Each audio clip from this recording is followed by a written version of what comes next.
Hello everyone and welcome back to Captain Fear. Now I know many of you use these videos to sleep, so before you drift off, my crew members, I'd like everyone to leave a comment telling me where in the world you're listening from. Also, like and subscribe if you're enjoying the episodes. Alright, let's get comfortable and relaxed and let's begin. I've seen a lot of strange things on these lonely highways, but nothing could have prepared me for that night. The night I picked up a ghost, or maybe something worse. It was well past midnight, and I'd been driving for nearly 14 hours straight. The long haul from Tulsa to Phoenix isn't for the faint of heart, especially when you're racing against the clock to make a delivery. The moon hung low and heavy in the sky, casting an eerie glow over the empty desert landscape. My eyes were starting to blur, the white lines on the road melting into one continuous streak. I knew I should pull over soon, but the allure of making good time kept my foot pressed firmly on the accelerator. The radio crackled with static, picking up fragments of late-night talk shows and country music. I fiddled with the dial, hoping to find something to keep me awake.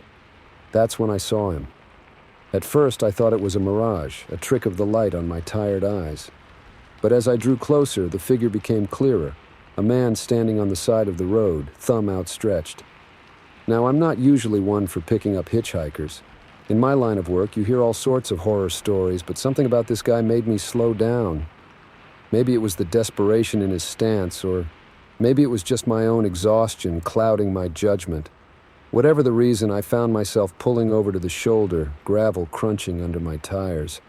The man approached my truck, and I got a better look at him through the passenger window. He was younger than I expected, probably in his mid-20s, with a scraggly beard and clothes that had seen better days. His eyes, though, there was something off about them. Too wide, too alert for someone standing on a deserted highway in the middle of the night. I rolled down the window. "Where you headed?" I called out. "West," he replied, his voice surprisingly soft. "As far as you're going." I hesitated for a moment, my hand hovering over the door lock. Every instinct told me to drive away, to leave this stranger in my rearview mirror. But the rational part of my brain argued that I could use the company to stay awake. Plus, what were the odds of running into trouble out here in the middle of nowhere? "Hop in," I said, unlocking the door. "I'm headed to Phoenix." The man climbed into the cab, and I immediately regretted my decision. Up close, he smelled like he hadn't showered in days, a mixture of sweat and something metallic that made my nose wrinkle. He settled into the seat, his backpack clutched tightly to his chest. "Thanks," he muttered, staring straight ahead as I pulled back onto the highway. "I'm Jake." "Tom," I replied, keeping my eyes on the road. "What brings you out here, Jake?" He shrugged, a jerky motion that seemed almost rehearsed. "Just traveling, seeing the country, you know." I nodded, though something about his answer didn't sit right with me. We fell into an uncomfortable silence, the hum of the engine and the occasional static from the radio the only sounds between us. As the miles ticked by, I found myself stealing glances at my passenger. There was something familiar about him, like a face you've seen in a crowd but can't quite place. His fingers drummed a constant rhythm on his backpack, and his eyes darted around the cab, never settling on one spot for too long. "You've been on the road long?" I asked, trying to break the tension. Jake flinched at the sound of my voice. A while," he stammered. "Lost track of the days, to be honest." I chuckled, hoping to ease the atmosphere. "Yeah, I know that feeling. Time sort of blends together out here, doesn't it?" He didn't respond, just nodded and went back to staring out of the window. I switched on the radio again, hoping to find something to fill the silence. As I flipped through the stations, a news bulletin caught my attention. "Still searching for escaped convict Jacob Reeves. Reeves, who escaped from Arizona State Prison Complex 3 days ago, is considered armed and extremely dangerous. He was last seen in the vicinity of..." My blood ran cold as the realization hit me. I knew why Jake looked so familiar. His face had been plastered all over the news for the past few days. How could I have been so stupid? I tried to keep my breathing steady, not wanting to alert Jake or Jacob that I'd figured out who he was. My mind raced, trying to come up with a plan. We were miles from anywhere, no other cars in sight. If I tried to overpower him, there was a good chance I'd end up dead on the side of the road. Jake must have sensed the change in my demeanor. He turned to look at me, his eyes narrowing. "Everything all right?" he asked, his voice low and dangerous. I forced a smile, my knuckles white on the steering wheel. Yeah, just tired. Long night, you know. He nodded slowly, unconvinced. His hand moved to the zipper of his backpack, and I felt my heart skip a beat. What was in there? A weapon. Listen, I said, trying to keep my voice steady. There's a truck stop coming up in about 20 miles. I was thinking of pulling over, grabbing some coffee. That all right with you? Jake's eyes flicked to the GPS on my dashboard, then back to me. Sure, he said after a long pause. Coffee sounds good. The next 20 miles were the longest of my life. Every muscle in my body was tense, ready to react at the slightest provocation. Jake had gone back to staring out the window, but I could feel his attention on me like a predator watching its prey. As we approached the truck stop, I saw a glimmer of hope. The parking lot was well lit, and I could see a few other trucks and cars scattered around. If I could just get us there, maybe I could find a way to alert someone without tipping Jake off. Almost there, I said, trying to keep my voice casual. Man, I could use a stretch. Jake grunted in response, his hand still resting on his backpack. As we pulled into the parking lot, I scanned the area for any sign of law enforcement. No such luck. I parked the truck near the entrance of the convenience store, my mind racing through possible scenarios. Could I make a run for it? Try to signal someone inside? I'll go grab us some coffee, I said, reaching for the door handle. You want anything else? Jake's hand shot out, grabbing my arm with surprising strength. I think I'll come with you, he said, his voice cold and flat. Wouldn't want you to forget my order. My heart sank as I realized my plan was falling apart. Jake climbed out of the truck, keeping close to me as we walked towards the store. I could feel the weight of his gaze on my back, watching my every move. As we entered the store, the blast of air conditioning hit us, a stark contrast to the warm night air. The cashier, a bored-looking teenager, barely glanced up from his phone as we walked in. Jake steered me towards the coffee station, his hand never leaving my shoulder. 2 large coffees, he instructed, his voice low enough that only I could hear. And don't try anything stupid. I'd hate for things to get messy in here. I nodded, my hands shaking as I filled 2 cups with steaming black coffee. My mind raced, trying to think of a way out of this situation. There was a trucker browsing the snack aisle and a woman filling up her gas tank outside. If I could just get their attention somehow. As we approached the counter, I deliberately fumbled with my wallet, sending coins scattering across the floor. Oh, shoot, I muttered, bending down to pick them up. I looked up at the cashier, trying to catch his eye, silently pleading for help. But Jake was faster.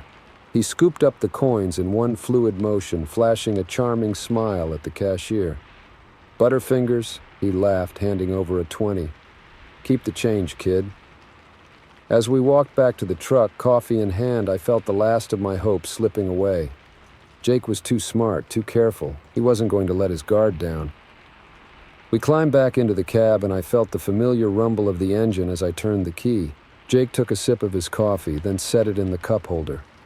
That hit the spot, he said almost conversationally. Now let's get back on the road. We've got a long way to go. I pulled out of the parking lot, my mind still racing. There had to be a way out of this. As we merged back onto the highway, the vast, empty desert stretching out before us, I realized the truth of the situation. This wasn't going to end well for me unless I did something drastic. With a deep breath, I made my decision. In one swift motion, I jerked the wheel hard to the right, sending the truck careening off the road. Jake yelled in surprise, his coffee spilling across the cab. The truck bounced and shuddered as we left the pavement, desert scrub brush scraping against the undercarriage. I had just seconds to act.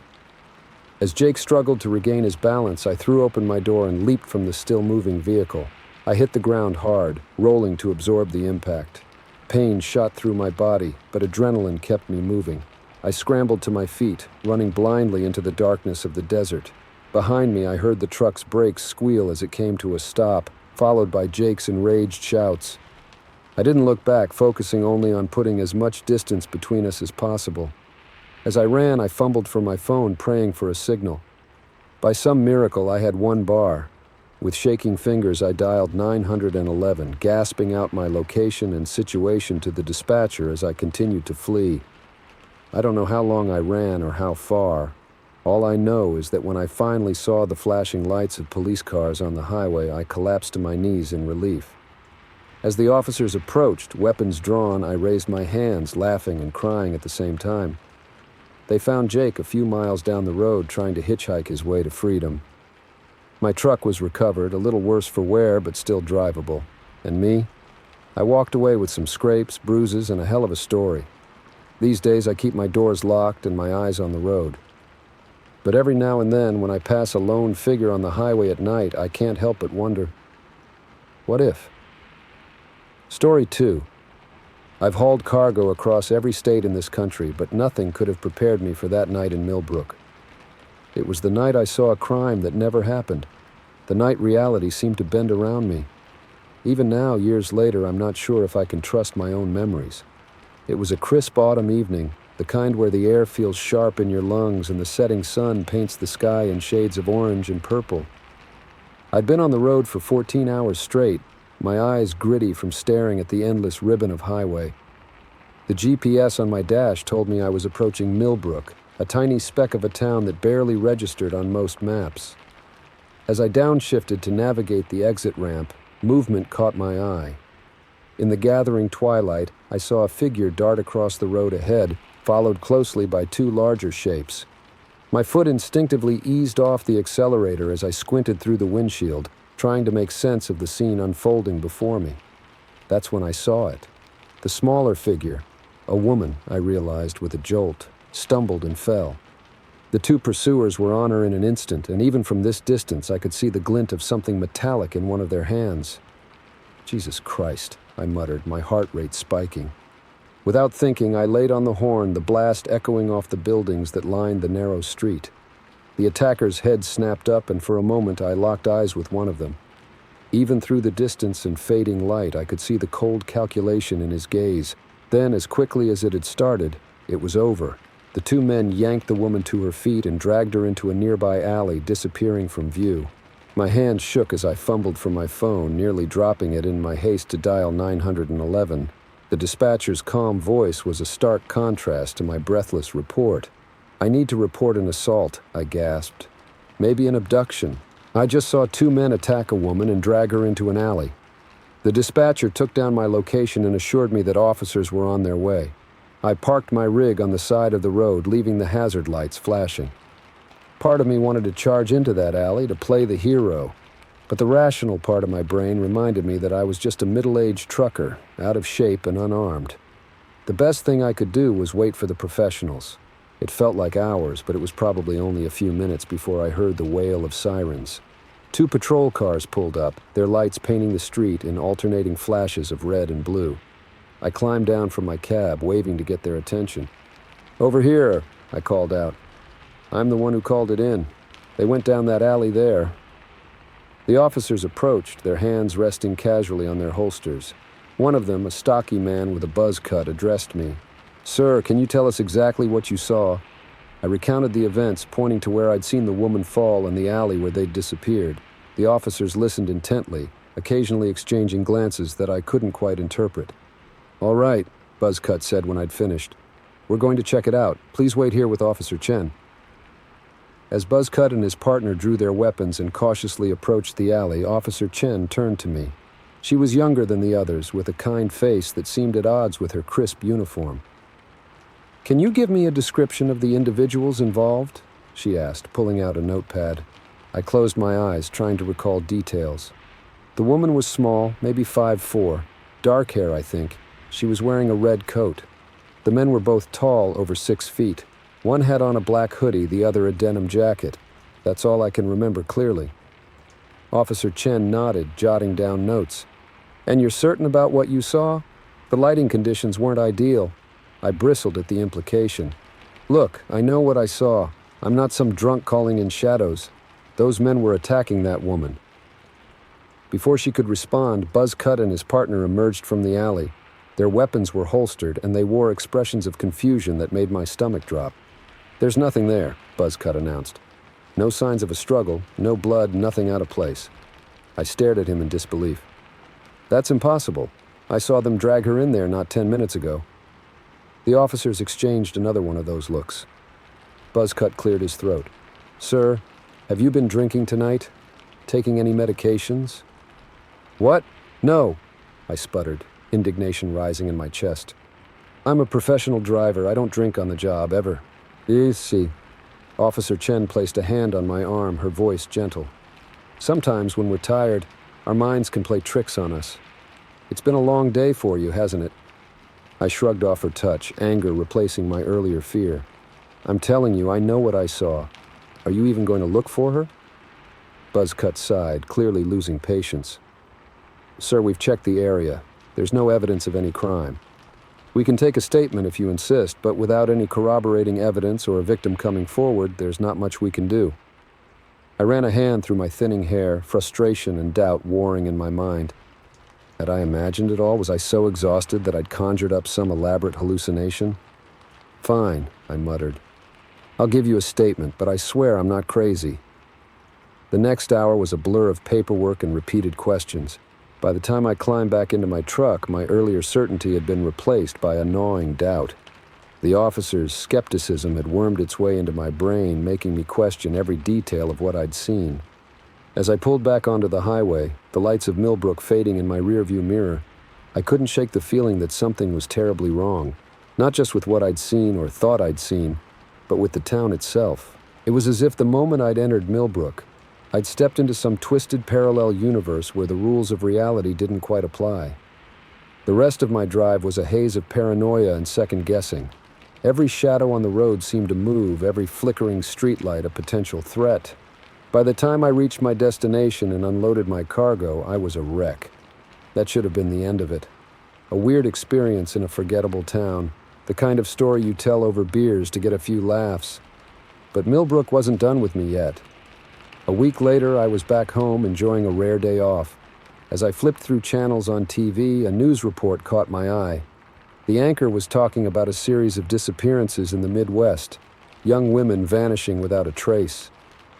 My blood ran cold as they showed a map of the affected area. Right in the center was Millbrook. I leaned forward, my heart pounding as they displayed photos of the missing women. And there she was, the woman I'd seen that night. Dark hair, delicate features, exactly as I remembered. "Sarah Jenkins, age 28, was last seen leaving work in Millbrook on October 12th, the anchor intoned. "Anyone with information is urged to contact local authorities." October 12th, the exact date I'd passed through town. My hand shook as I reached for my phone, ready to call the Millbrook police and vindicate myself. But as my finger hovered over the dial button, doubt crept in once again.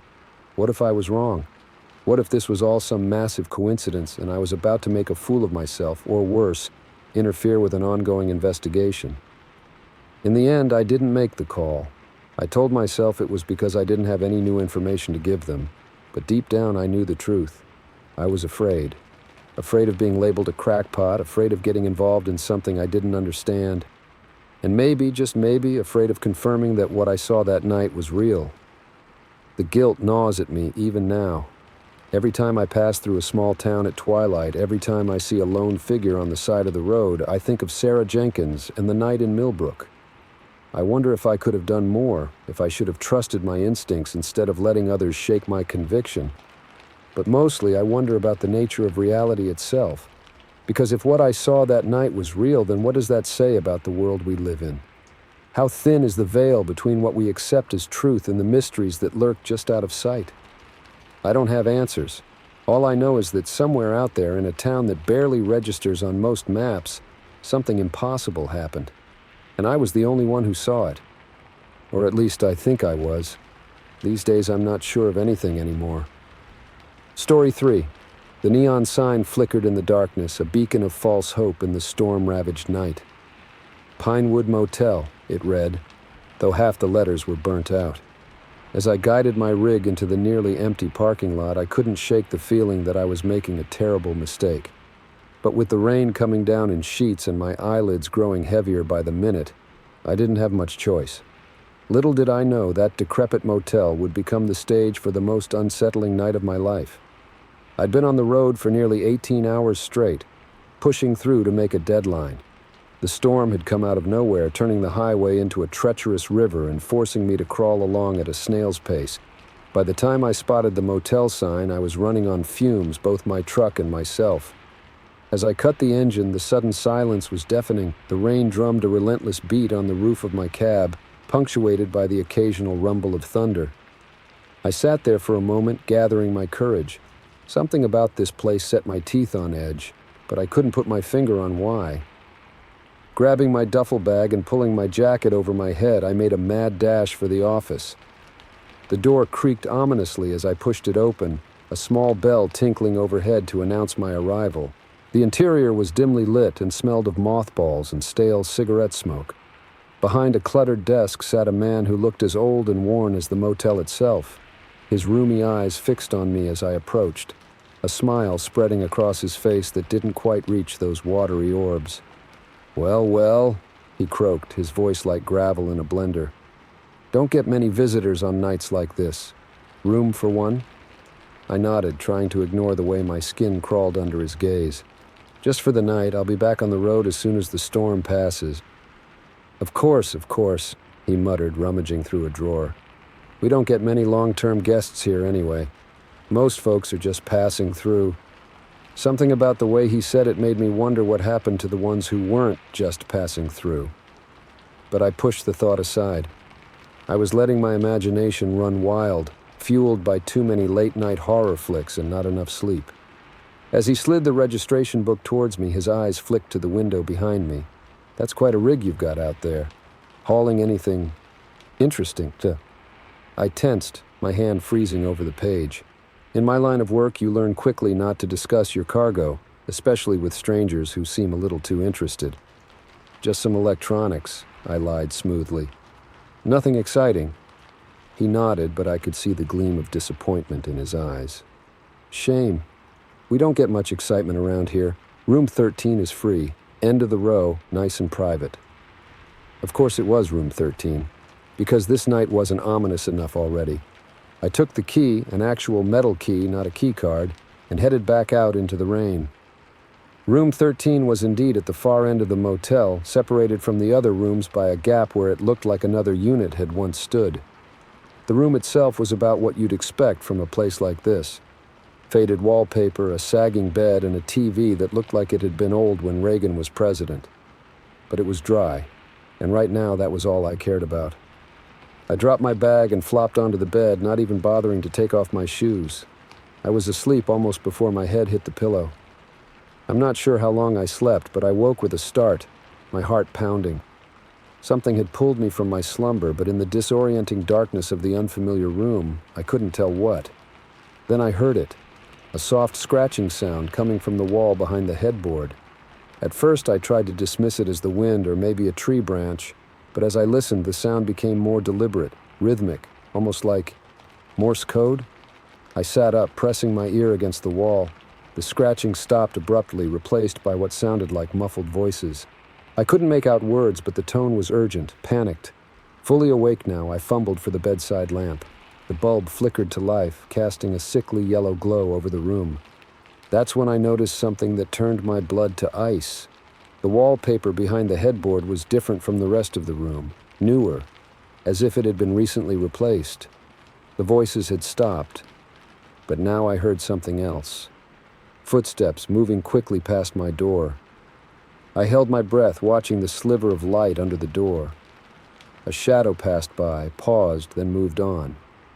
Every instinct screamed at me to get out of there, to jump in my truck and drive until this place was nothing but a bad memory in my rearview mirror. But curiosity, or maybe stupidity, got the better of me. I crept to the door, easing it open just a crack.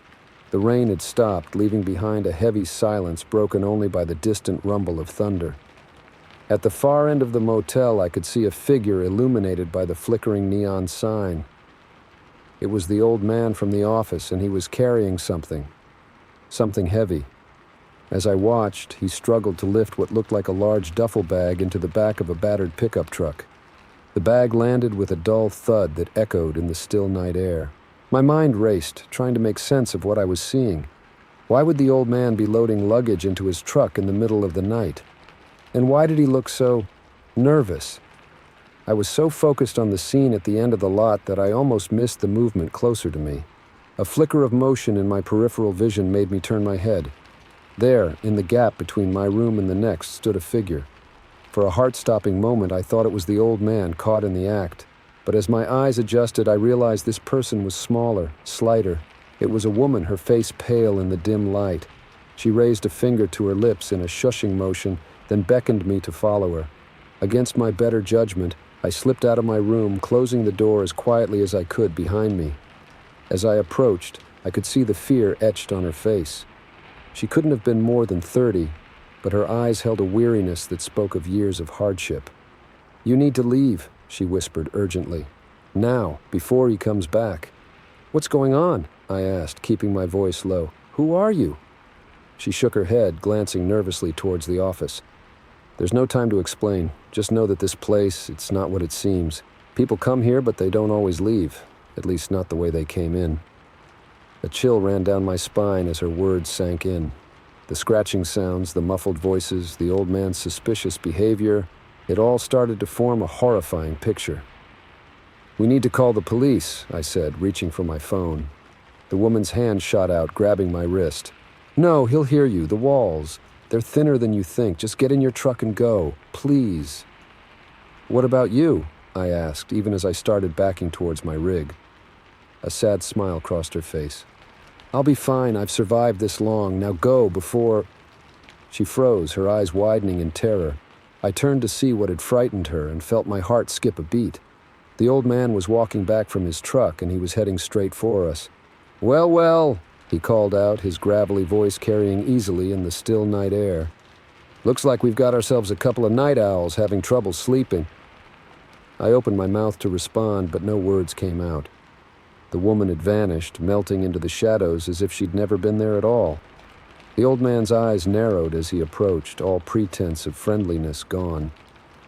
"You know, it's not polite to go snooping around other people's property, especially at night. Bad things can happen in the dark." I backed away, my hand fumbling for my truck keys. "I was just getting some air," I lied, my voice sounding strained even to my own ears. "The storm, you know, makes it hard to sleep." He nodded slowly, but I could see he wasn't buying it. "Why don't you come back to the office with me? I've got some herbal tea that'll help you sleep. Works wonders, I promise." Every fiber of my being screamed danger. I knew if I went with him I might never leave this place, at least not alive. "Thanks, but I think I'll just hit the road," I said, trying to keep my voice steady. "I've rested enough, and I've got a long drive ahead of me." His face hardened, all pretense dropping away. "I'm afraid I can't let you do that, friend. You see, you've stumbled into something here. Something you weren't meant to see." He took a step towards me, reaching into his pocket. I didn't wait to see what he was going for. I turned and ran, sprinting for my truck with a speed I didn't know I possessed. I could hear him behind me, his footsteps pounding on the cracked asphalt. My hands shook as I fumbled with the keys, finally managing to wrench open the door and throw myself into the cab. The engine roared to life just as the old man reached the truck. He pounded on the window, his face contorted with rage. "You can't leave," he screamed. "You don't understand what you're doing." I threw the truck into gear and floored it, tires squealing as I peeled out of the parking lot. In my rearview mirror, I could see the old man growing smaller, still shouting words I couldn't hear over the roar of the engine. As I sped down the highway, putting as much distance between myself and the Pinewood Motel as possible, my mind raced. What had I just witnessed? What was really going on in that place? Part of me wanted to find the nearest police station and report everything. But another part, the part that had survived years on the road by minding my own business, urged me to keep driving and never look back. In the end, self-preservation won out. I drove through the night, the image of that woman's frightened face and the old man's rage burned into my memory. I never reported what happened at the Pinewood Motel. Maybe that makes me a coward. But sometimes, late at night when I'm driving down a lonely stretch of highway, I think I see her. The woman from the motel, standing on the side of the road, her pale face illuminated by my headlights. And I wonder how many others like her are out there, trapped in places that exist in the shadows, just out of sight of the normal world. I don't stop at small, out-of-the-way motels anymore. No matter how tired I am, no matter how bad the weather gets.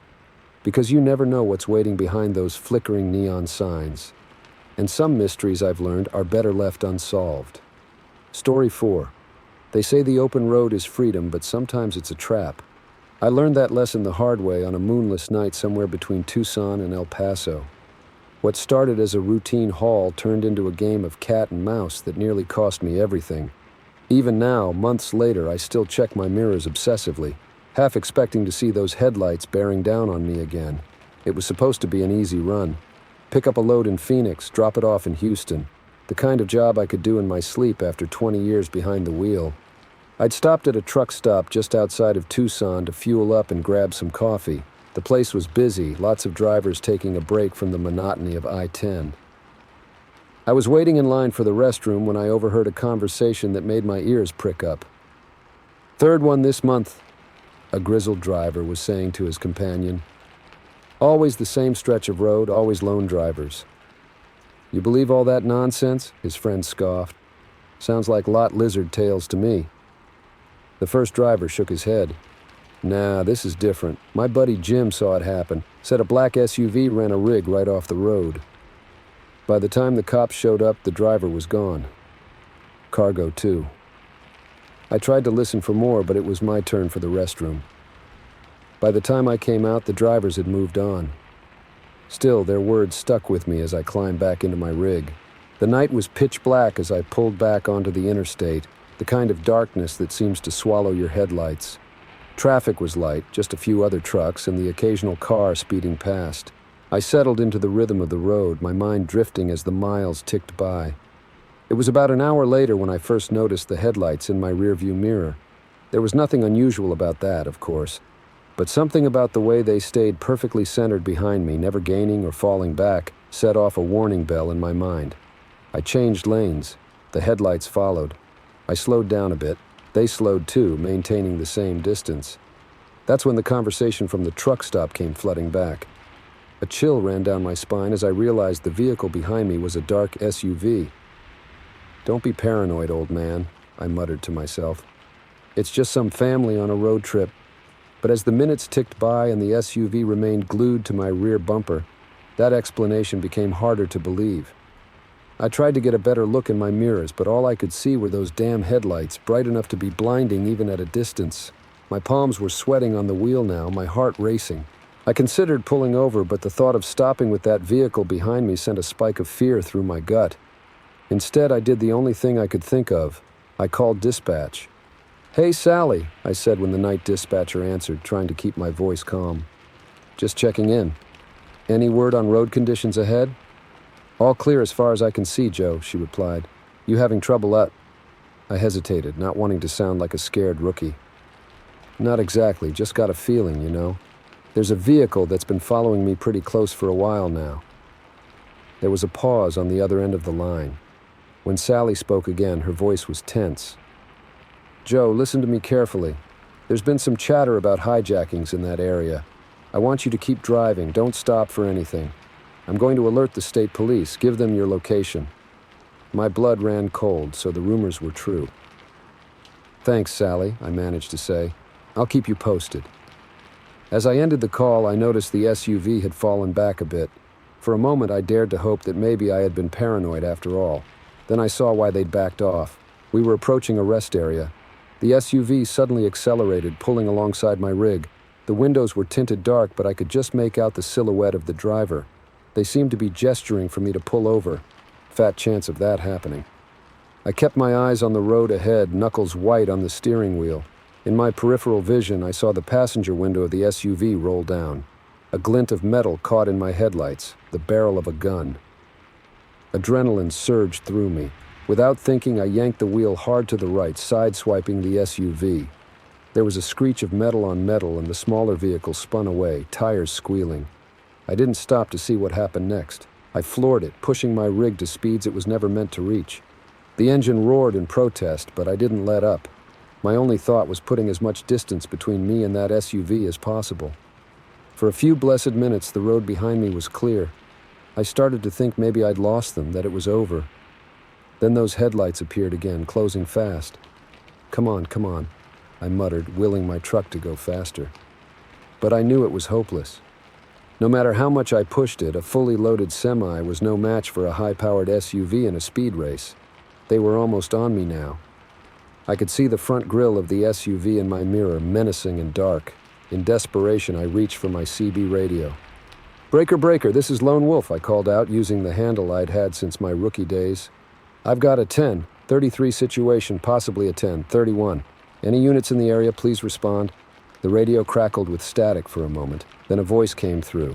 "Lone Wolf, this is Rubber Duck. What's your 20, I nearly wept with relief at the sound of another driver's voice. "I'm eastbound on I-10 about 30 miles west of El Paso. Got a black SUV on my tail trying to run me off the road." 10-4, Lone Wolf. I'm about 5 minutes behind you. Hang tight, I'm coming up fast. Knowing help was on the way gave me a second wind. I managed to keep the SUV at bay, swerving whenever they tried to pull alongside me. But I knew I couldn't keep it up forever. My rig was already protesting the abuse. Gauges flashing warnings I didn't dare take my eyes off the road to read. Just when I thought I couldn't hold them off any longer, I saw salvation. The headlights of a truck coming up fast behind the SUV. Rubber Duck had arrived. The SUV's driver must have spotted the newcomer too, because they suddenly backed off. I watched in my mirror as they took the next exit, disappearing into the night as quickly as they had appeared. I kept driving for another 10 miles before I finally felt safe enough to pull over. Rubber Duck, a burly driver named Mike, pulled up behind me, his face etched with concern. "You okay, buddy?" he asked as I climbed down from my cab on shaky legs. I nodded, though okay was about the furthest thing from how I felt. "Thanks to you. I don't know what would have happened if you hadn't shown up." Mike clapped me on the shoulder. "Us road dogs gotta stick together. You want me to call the cops?" I shook my head. "Already done. Dispatch called them, though I don't know what good it'll do now." We stood there in silence for a moment, the enormity of what had just happened settling over us. Finally, Mike spoke up. "Listen, why don't you follow me to the next truck stop? We can get some coffee, wait for the cops there. Probably not a good idea for you to be out here alone." I agreed, grateful for the company and the chance to settle my nerves. As we pulled back onto the highway, I kept a wary eye on my mirrors. But the road behind us remained blessedly empty. The state troopers met us at the truck stop, taking our statements with a grim efficiency that suggested this wasn't the first time they'd heard a story like mine. They promised to increase patrols in the area, but we all knew it was like trying to plug a dam with a finger. The road was too vast, too empty. Easy pickings for anyone determined enough. I ended up staying at that truck stop until dawn, nursing cup after cup of bitter coffee as I waited for my hands to stop shaking. When I finally got back on the road, the rising sun felt like a benediction, chasing away the terrors of the night. I made my delivery in Houston without further incident, but something had changed. The open road, once my home and sanctuary, now felt hostile. Every set of headlights in my mirror was a potential threat. Every shadowy overpass could be hiding something sinister. I still drive because it's all I know how to do, but I'm more cautious now. I vary my routes, never take the same run twice in a row. I've installed extra locks on my trailer, a dash cam in my cab. At truck stops, I trade information with other drivers, building a network of eyes and ears across the country. Because the truth is, what happened to me that night wasn't an isolated incident. It was just one skirmish in an ongoing war, a war for control of the highways and the billions of dollars in cargo that travel them every day. And out there in the darkness, on lonely stretches of asphalt far from help, that war rages on. So if you're ever driving late at night and you see a truck on the road, give them some space. Flash your lights in greeting, because you never know, you might just be saving someone's life. And out here in the vast dark spaces between cities, we need all the allies we can get. Story 5. The headlights of the blue sedan behind me flickered in my side mirror for the third time that day. A chill ran down my spine as I gripped the steering wheel tighter. This wasn't a coincidence anymore. My name's Sarah, and I've been driving trucks for over a decade. I've seen my fair share of weird stuff on the road, but nothing like this. It all started 2 days ago when I picked up a load in Phoenix headed for Seattle. Just another long haul or so, I thought. I first noticed the car at a truck stop outside of Las Vegas. It was parked a few spaces away when I went in for coffee. Didn't think much of it then. Plenty of people make the drive up I-15. But as I merged back onto the highway, there it was again, about a quarter mile behind me. Still, I brushed it off. Coincidences happen, right? But then I saw it again at my next rest stop in Utah. And again when I fueled up in Idaho. Each time the driver stayed in the car, engine running. I never got a good look at them through the tinted windows. Now, halfway through Washington, that same damn car was still on my tail. My palms were sweaty as I checked the mirror again. Still there, keeping pace about 200 yards back. I tried to calm myself down. Maybe they were just headed the same way. But why stay so far back? Why not pass me? And why did they always park just out of sight at every stop? I reached for my CB radio, thinking about calling for help. But what would I say? Hey, there's a car following me? I'd sound paranoid. Most of the other drivers I knew would laugh it off. Without proof, I'd just be the butt of jokes at the next truck stop. As the sun began to set, casting long shadows across the highway, I made a decision. I was about 4 hours out from my delivery point in Seattle. Instead of stopping for the night like I'd planned, I was going to push through. Maybe I could lose them in the city traffic. I cranked up the radio, trying to stay alert as the miles ticked by. Every so often, I'd catch a glimpse of those headlights in my mirror. Always there, always watching. Around midnight, the Seattle skyline came into view. I felt a wave of relief wash over me. Just a little further and I'd be at the warehouse. Surely they wouldn't follow me there. I took the exit off the highway, navigating through the quieter streets of the industrial district. The sedan was still behind me, but now it was closer. Much closer. My heart raced as I turned onto the street where the warehouse was located. The gate was closed. Of course it was. I wasn't expected until morning. I pulled up and fumbled for the access code I'd been given, punching it into the keypad with shaking fingers. The gate began to slide open, agonizingly slowly. In my mirror, I saw the sedan speed up. They were making their move. I gunned the engine, not waiting for the gate to fully open. My truck scraped against the edge as I squeezed through, the sound of tearing metal piercing the night. Behind me, I heard tires screeching. I didn't look back as I drove to the loading dock, bringing my rig to a stop with a hiss of air brakes.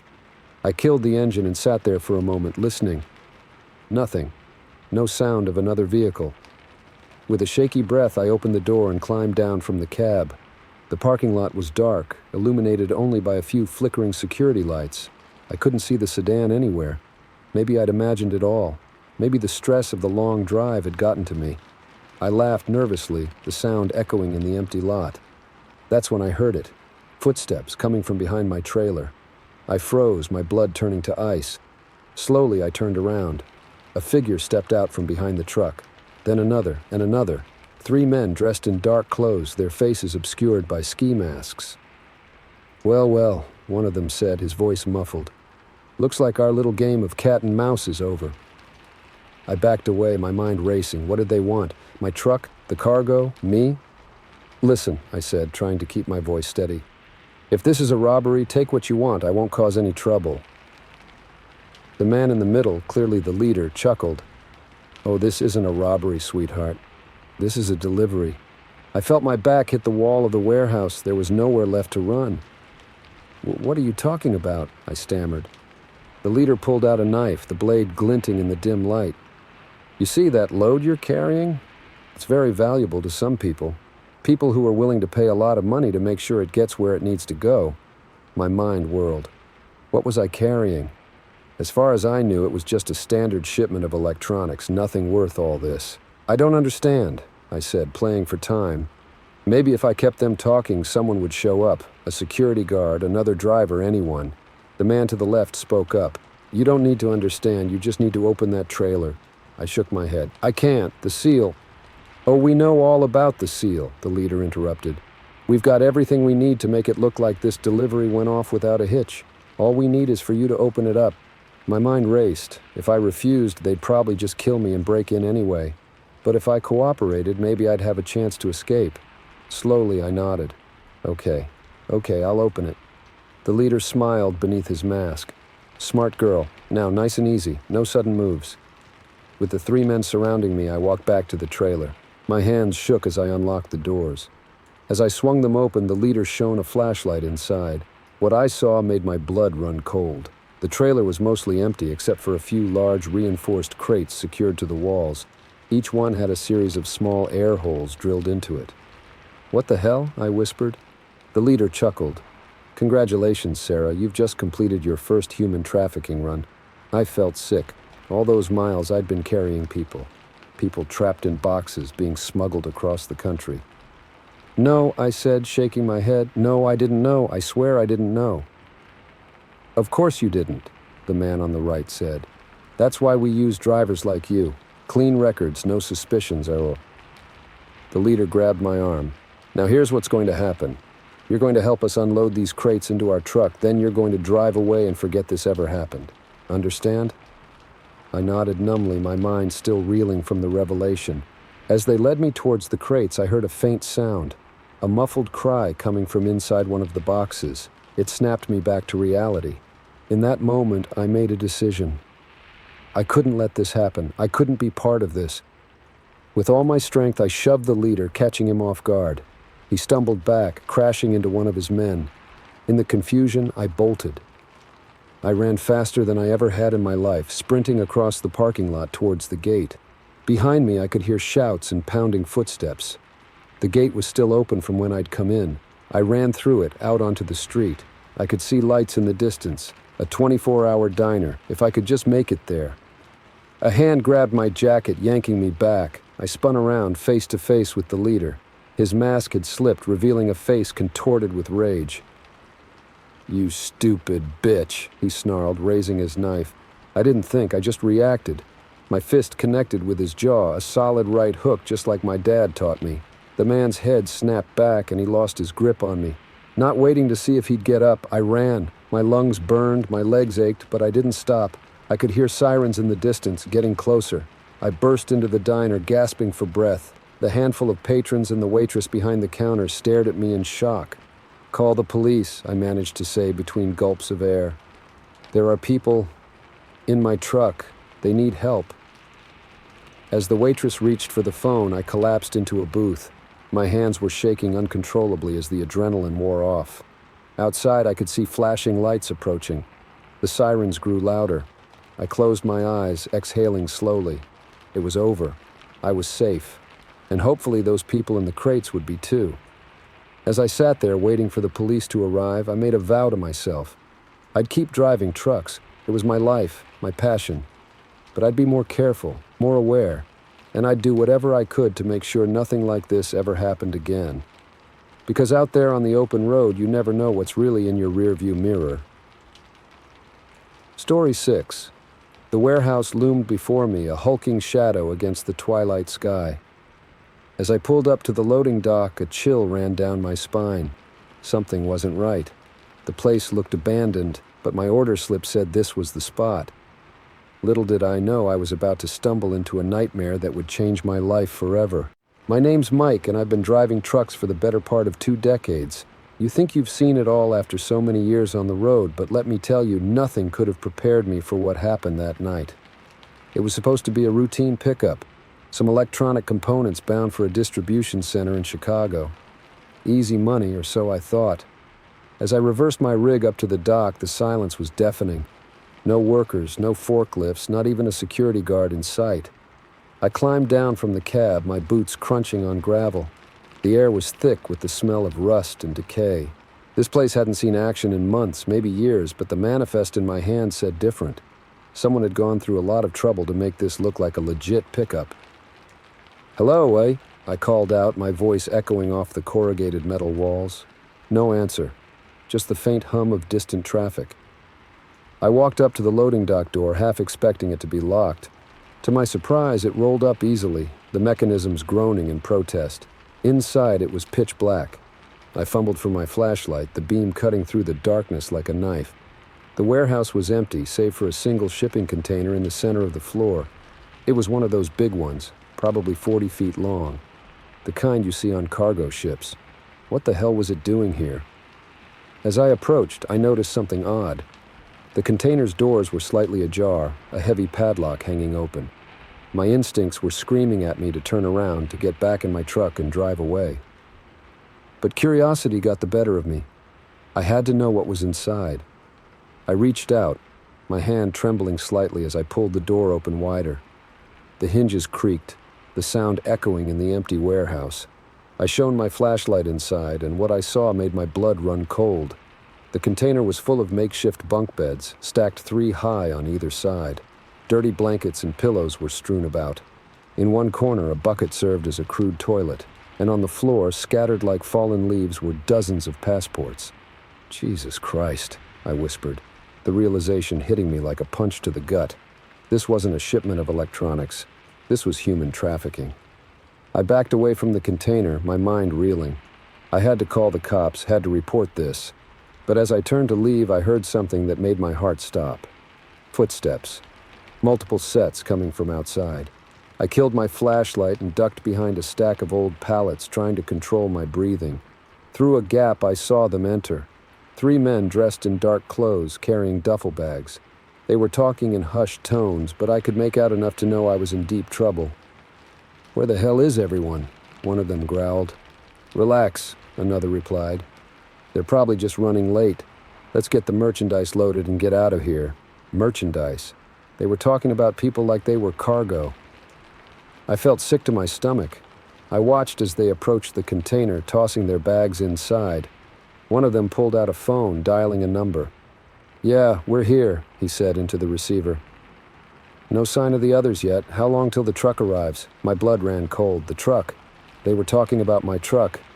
I had to get out of there. Had to warn someone, but how? My phone was in the cab, and there was no way I could make it there without being seen. As I weighed my options, I heard a sound that made my heart sink. More vehicles pulling up outside, a lot more. The man on the phone smiled. "Looks like the party's starting. Get ready to load him up." I watched in horror as a stream of people were herded into the warehouse. Men, women, even a few kids. They looked terrified, many of them crying silently. The traffickers barked orders, shoving them towards the container. I couldn't just sit there and watch. I had to do something. But what? I was just one man against who knows how many armed traffickers. Then I remembered. The CB radio in my truck. If I could just get to it, I could call for help.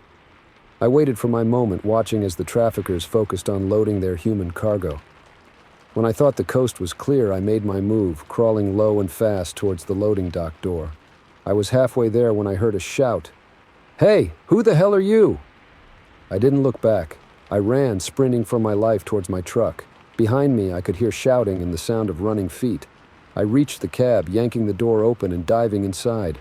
My hands shook as I grabbed the CB mic. "Mayday! Mayday!" I shouted into it. "This is Mike Johnson. I'm at the old Parkson warehouse off Highway 16. There's a human trafficking operation going down here. I need police now." I heard the click of a gun being cocked.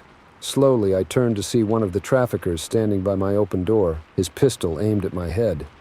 "Out of the truck," he snarled. Now, I raised my hands, trying to keep my voice steady. "Look, man, I don't want any trouble. I'm just a driver. I didn't know what was going on here." "Shut up and get out," he growled, grabbing my arm and yanking me from the cab. He marched me back to the warehouse where the others were waiting. The leader, a tall man with a scar across his cheek, looked me up and down. "Who the hell is this?" he demanded. "Found him in the truck," my captor replied. He was on the radio calling for help. The leader's eyes narrowed. "You stupid son of a bitch," he spat. "Do you have any idea what you've done?" I stood my ground, meeting his gaze. "I know exactly what I've done. I've exposed your operation. The cops are on their way. It's over." He laughed, a cold, humorless sound. "You think it's that easy? We've got friends in high places, driver. By the time the cops get here, we'll be long gone, and you'll be taking the fall for all of this." My mind raced. I couldn't let that happen. I couldn't let them get away with this. That's when I heard it. Sirens, faint but growing louder. The cavalry was coming. The leader heard it too. His face contorted with rage. "Load them up," he shouted to his men. "We're leaving now." As they scrambled to finish loading the container, I saw my chance. In the confusion, I made a break for it, running towards the group of terrified people who hadn't yet been loaded. "Run!" I yelled. "Get out of here! The police are coming!" For a moment, no one moved. Then, like a dam bursting, they ran, towards the doors, towards freedom. The traffickers tried to stop them, but there were too many. In the chaos, I managed to grab a little girl who had fallen, scooping her up and running for the exit. Outside, the night was alive with flashing lights and sirens. Police cars screeched to a halt, officers pouring out with guns drawn. "Down on the ground," they shouted. "Everybody down." I fell to my knees, still holding the little girl. She clung to me, sobbing into my shirt. As the police swarmed the warehouse, arresting the traffickers and securing the scene, I sat there on the cold pavement, my mind struggling to process everything that had happened. A female officer approached, kneeling beside me. "Sir, are you all right?" I nodded, my voice hoarse. Yeah, I'm okay." She gently took the little girl from my arms, speaking to her softly in a language I didn't understand. As I watched the rescued people being tended to by paramedics, as I saw the traffickers being led away in handcuffs, a wave of emotion washed over me. Relief, anger, sadness, and something else. Pride. I'd made a difference. I'd saved lives. In that moment, I knew my life would never be the same. I couldn't go back to being just another trucker, not after what I'd seen. I made a vow right then and there. I'd do whatever it took to fight this evil, to help those who couldn't help themselves. As the first light of dawn broke over the horizon, I stood up, ready to face whatever came next. Because sometimes the most important cargo isn't what's in your trailer. It's the choice you make when faced with the unthinkable. And I'd made mine. Story 7. The old motel sign flickered in the darkness, a beacon of hope in the midst of my GPS nightmare. Little did I know that Neon Oasis would become a trap I'd have to fight my way out of. They say truckers see it all, but nothing could have prepared me for the horrors waiting behind those peeling doors. My name's Alex, and I've been hauling freight across the country for the past 8 years. I thought I knew every trick in the book when it came to navigating the long, lonely stretches of highway that crisscross America. But on that fateful night in the mountains, I learned just how wrong I was. It started like any other long-haul run. I was carrying a load of computer parts from Denver to Seattle, a route I'd driven dozens of times before. But as night fell and I started winding my way through the Cascades, things took a turn for the weird. My GPS, usually reliable as a Swiss watch, started acting up. The screen flickered, the voice garbled, and suddenly it was telling me to turn off the main highway onto some unmarked mountain road. Now, I'm no rookie. I know better than to blindly follow a glitchy GPS down a dark road in the middle of nowhere. But here's the thing. My phone had no signal, and the fog was rolling in thick. I couldn't see more than 20 feet in front of my truck. I pulled over, trying to get my bearings. That's when I saw the sign, Mountain View Motel, 5 miles ahead. It wasn't ideal, but with the fog and the late hour, it seemed like my best option. I figured I'd grab a few hours of shut-eye and sort out my route in the morning. As I carefully navigated the winding road, the fog seemed to get thicker with every turn. The trees loomed on either side, their branches reaching out like gnarled fingers. I'll admit I was starting to get a little spooked. Finally, the motel came into view. It was an old place, probably built in the 50s and not updated much since. The neon sign buzzed and flickered, casting an eerie red glow over the empty parking lot. I pulled in, the gravel crunching under my tires. As I stepped out of the cab, the silence hit me. No traffic noise, no wildlife, not even the hum of insects, just dead quiet. The office was dimly lit, a bell tinkling as I pushed open the door. Behind the desk sat an old man, his face deeply lined, eyes roomy and unfocused. "Evening," I said, approaching the desk. "You got any vacancies?" The old man smiled, revealing a mouthful of yellowed teeth. "Oh, we always have room here at Mountain View. How long will you be staying?" "Just the night," I replied, an uneasy feeling settling in my gut. Something about this place felt off, but I couldn't put my finger on what. He nodded, pushing a dusty ledger towards me. "Sign here, please. Room 13 is all yours." I hesitated for a moment before scrawling my name. As I handed over my credit card, I noticed something odd. The ledger was almost empty. In a motel this size on a main trucking route, you'd expect to see a steady stream of guests. But the last entry was dated 3 months ago. The old man caught me looking and his smile widened. "We're a bit off the beaten path. Don't get too many visitors these days." I nodded, taking the key he offered. It was an old-fashioned metal key, not the electronic cards most places use now. Another red flag. As I walked to my room, I couldn't shake the feeling that I was being watched. I glanced over my shoulder, but the parking lot was empty. My truck sat alone under the sickly glow of a flickering streetlight. Room 13 was at the end of the row, tucked away in a corner. The door creaked as I pushed it open, revealing a room that looked like it hadn't been updated since the Johnson administration. Faded floral wallpaper, a sagging double bed, and a TV that probably still had rabbit ears. I dropped my duffel bag on the bed and headed for the bathroom. As I flicked on the light, something caught my eye. There in the corner of the mirror was a tiny black dot. I leaned in closer, my blood running cold as I realized what it was. A camera, hidden in the mirror, pointed right at the shower. My heart racing, I started searching the room, there behind the TV, another in the smoke detector, a third hidden in the alarm clock. The place was wired up like a damn surveillance van. I grabbed my bag, ready to get the hell out of there. But as I reached for the door handle, I heard footsteps outside. Heavy footsteps moving fast. I backed away from the door, my mind racing. What the hell had I walked into? Some kind of twisted voyeur operation? Human trafficking? Whatever it was, I knew I had to get out. The window. It was small, but I figured I could squeeze through. I moved towards it, trying to be quiet. That's when I heard the voices outside. "He's in 13. Boss wants him alive if possible, but don't take any chances." My blood ran cold. They weren't just watching. They were coming for me. I didn't hesitate. I grabbed the cheap bedside lamp and smashed the window. The sound of breaking glass seemed to echo in the quiet night. "He's making a run for it," I heard someone shout. I didn't look back. I dove through the window, feeling shards of glass tear at my clothes. I hit the ground hard, the breath knocked out of me for a moment. But adrenaline is a hell of a thing. I was on my feet in seconds, running towards my truck. Behind me, I could hear shouts and the sound of doors being kicked in. I reached the truck, fumbling with my keys. Come on, come on." The engine roared to life just as I saw figures emerge from the darkness. I threw the truck into gear, tires spinning on the gravel as I accelerated. In my rearview mirror, I saw several men piling into a black SUV. The fog was still thick as I tore down the mountain road. I had no idea where I was going, but anywhere was better than that motel. The headlights of the SUV appeared behind me, gaining ground. I pushed the truck as hard as I dared on the winding road. One wrong move and I'd go over the edge. But if those guys caught me, a cliff might be preferable to whatever they had planned.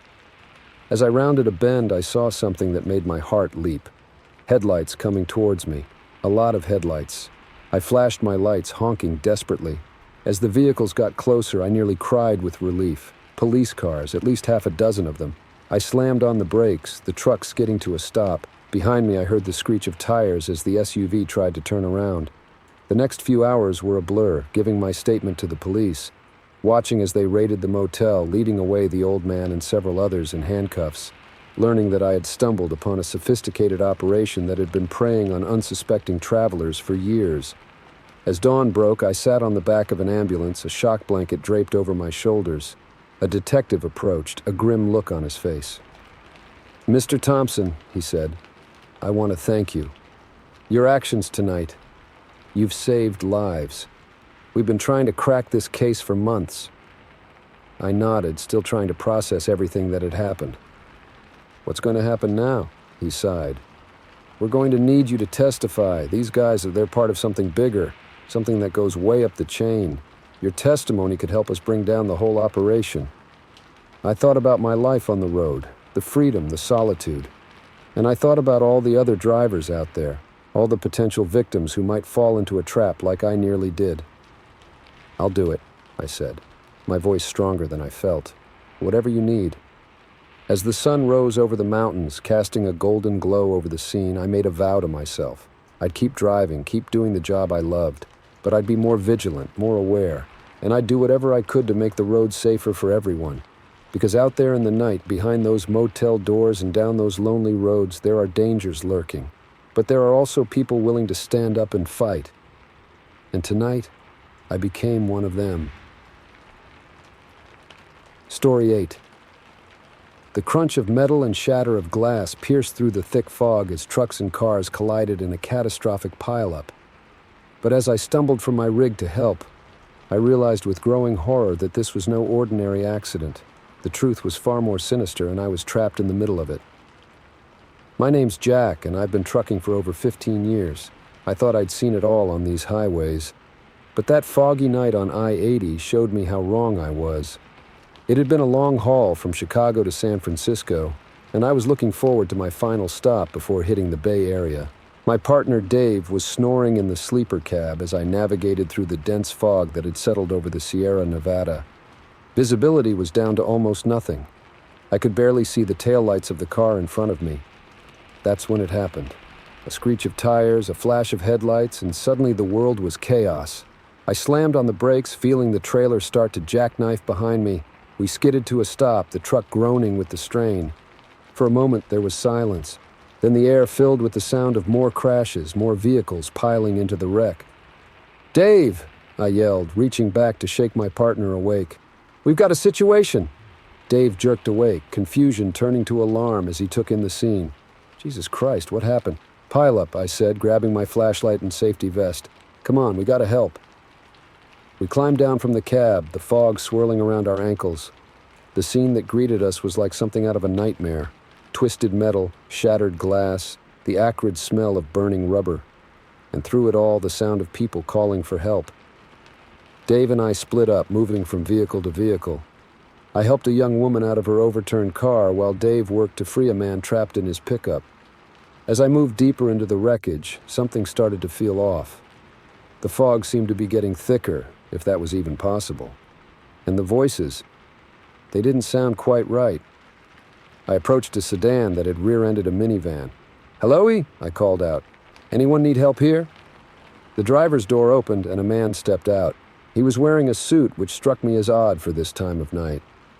"Everything's under control here," he said, his voice eerily calm. "Move along." I frowned, shining my flashlight into the car. The airbags hadn't deployed. There wasn't a scratch on the guy, and the car, it looked like it had been carefully positioned to look wrecked, but there was no real damage.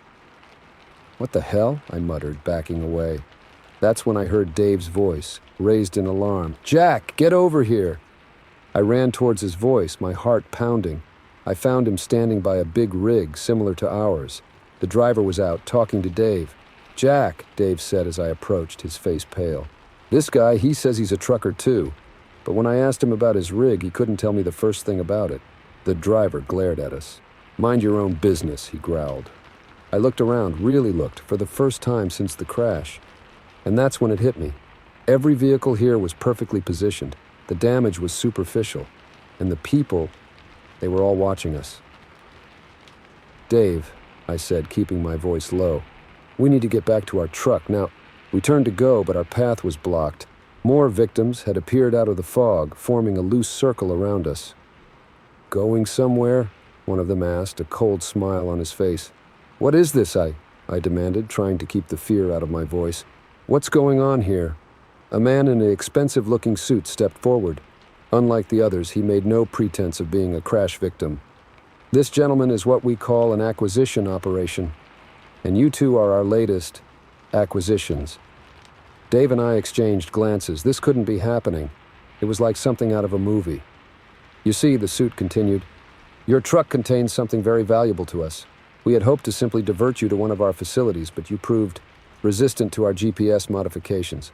So we had to resort to more direct methods." My mind raced. The GPS glitches we'd been experiencing for the past 100 miles, that hadn't been a malfunction at all. "What do you want?" Dave asked, his voice shaking slightly. The suit's smile widened. "Why, your cargo, of course. Did you really think you were hauling simple electronics? No, what's in your trailer is worth far more than that. Military-grade AI processors, to be exact. Worth millions on the black market. I felt like I'd been punched in the gut. We'd been set up from the start. Our whole run had been a lie. Now," the suit said, "you have two choices. You can cooperate, hand over your truck, and walk away with a generous compensation, or..." He let the threat hang in the air. I looked at Dave, saw the same determination in his eyes that I felt. We'd been partners for years, been through hell and back together. We weren't about to roll over for these criminals. "Go to hell," I spat. The suit sighed. "I was afraid you'd say that. Take them." Several men moved towards us, but they'd underestimated us. Truckers aren't just drivers, we're survivors. We know how to handle ourselves. I ducked under a grabbing arm, driving my fist into the guy's solar plexus. Beside me, Dave was a whirlwind, his years of bar brawls serving him well.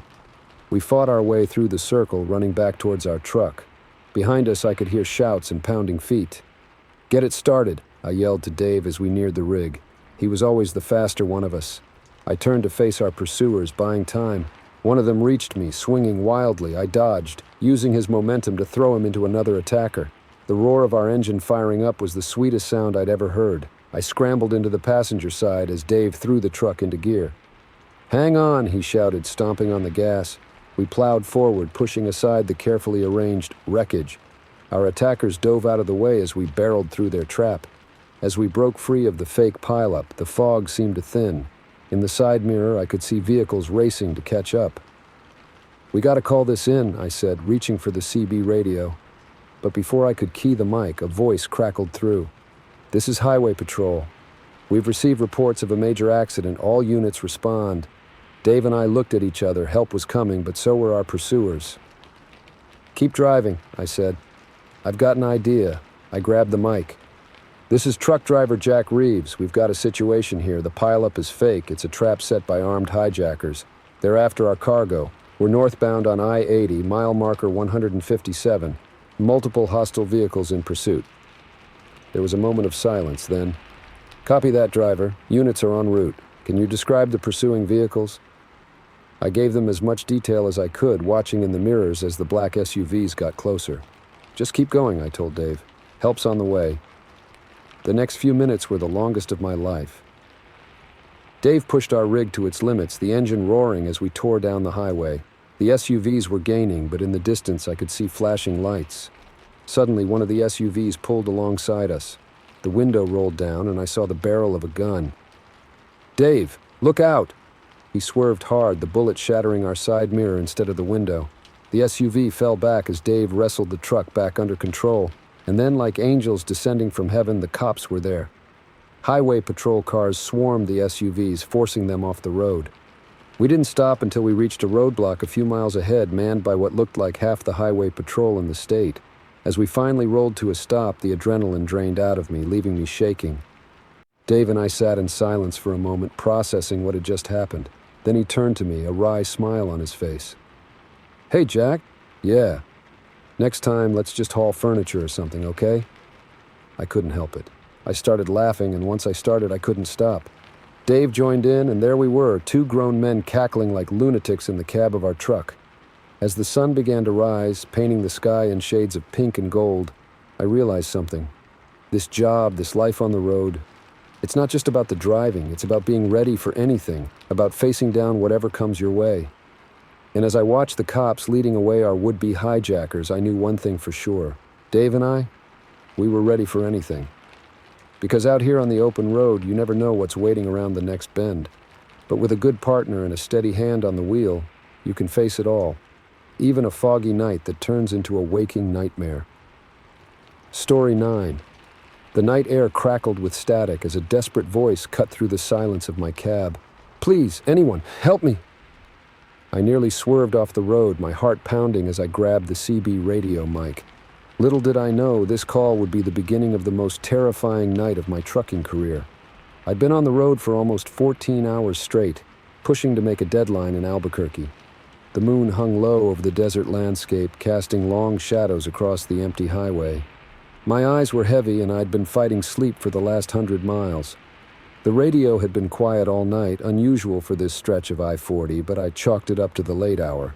That's when the voice came through, breaking the monotony of engine noise and wind. "This is Unit 437. I'm trapped. Overturned rig. Mile marker 203. Please, if anyone can hear me, I need help." I immediately snapped to attention, adrenaline coursing through my veins. "This is Big Red. I copy you. Unit 437. What's your situation?" The reply came back garbled, but I could make out enough. The driver claimed his truck had rolled on a sharp turn, pinning him inside the cab. He was injured and couldn't reach his phone. I was about 10 miles from his reported location, and without hesitation, I told him I was on my way.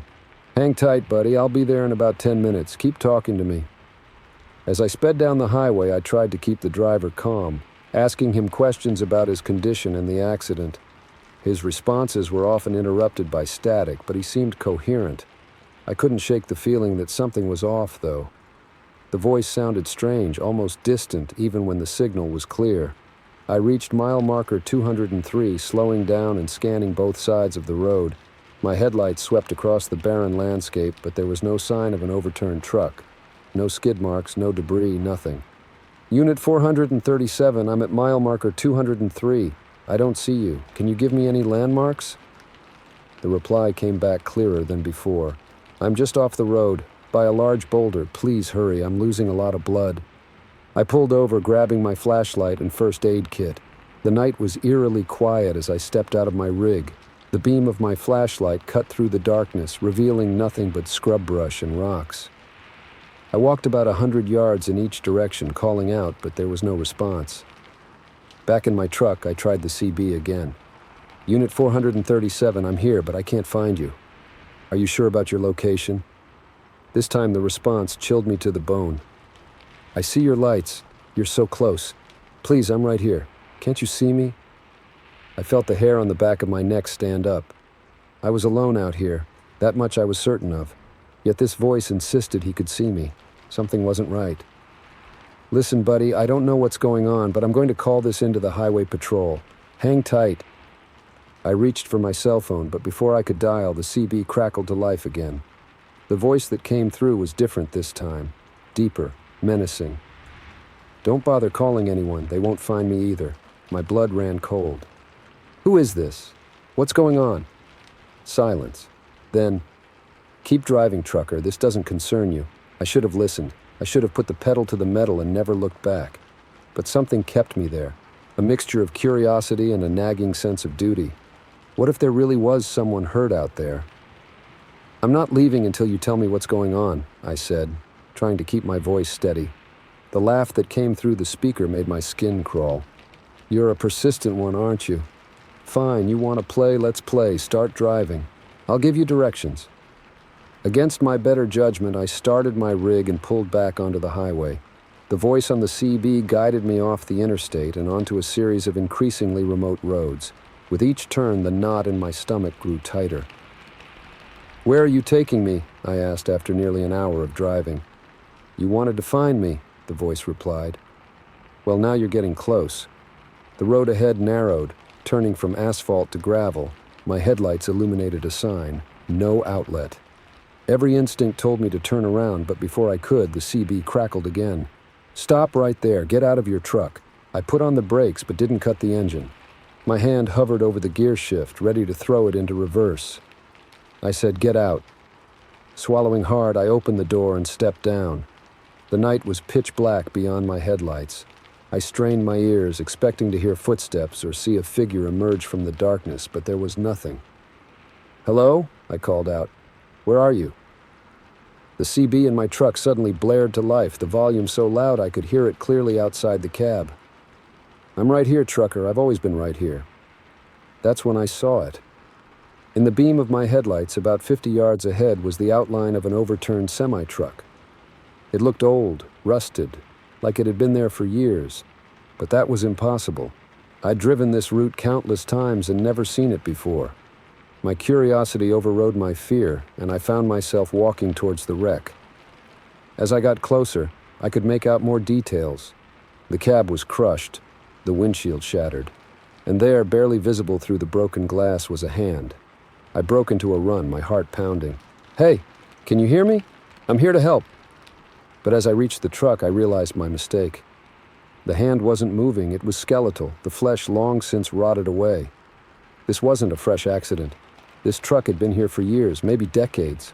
I stumbled backward, my mind reeling. That's when I heard it. Not from the CB this time, but right behind me. A whisper as cold as the grave. Took you long enough.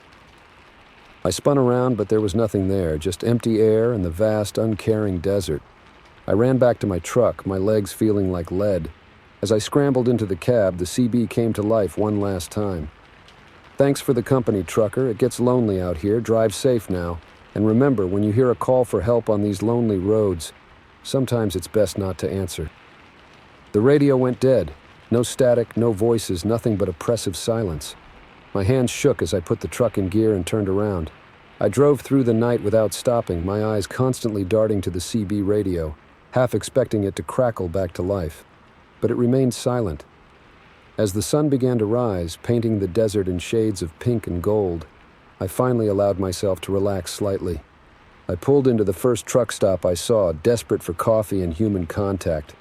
While I waited for my coffee, I struck up a conversation with an older trucker.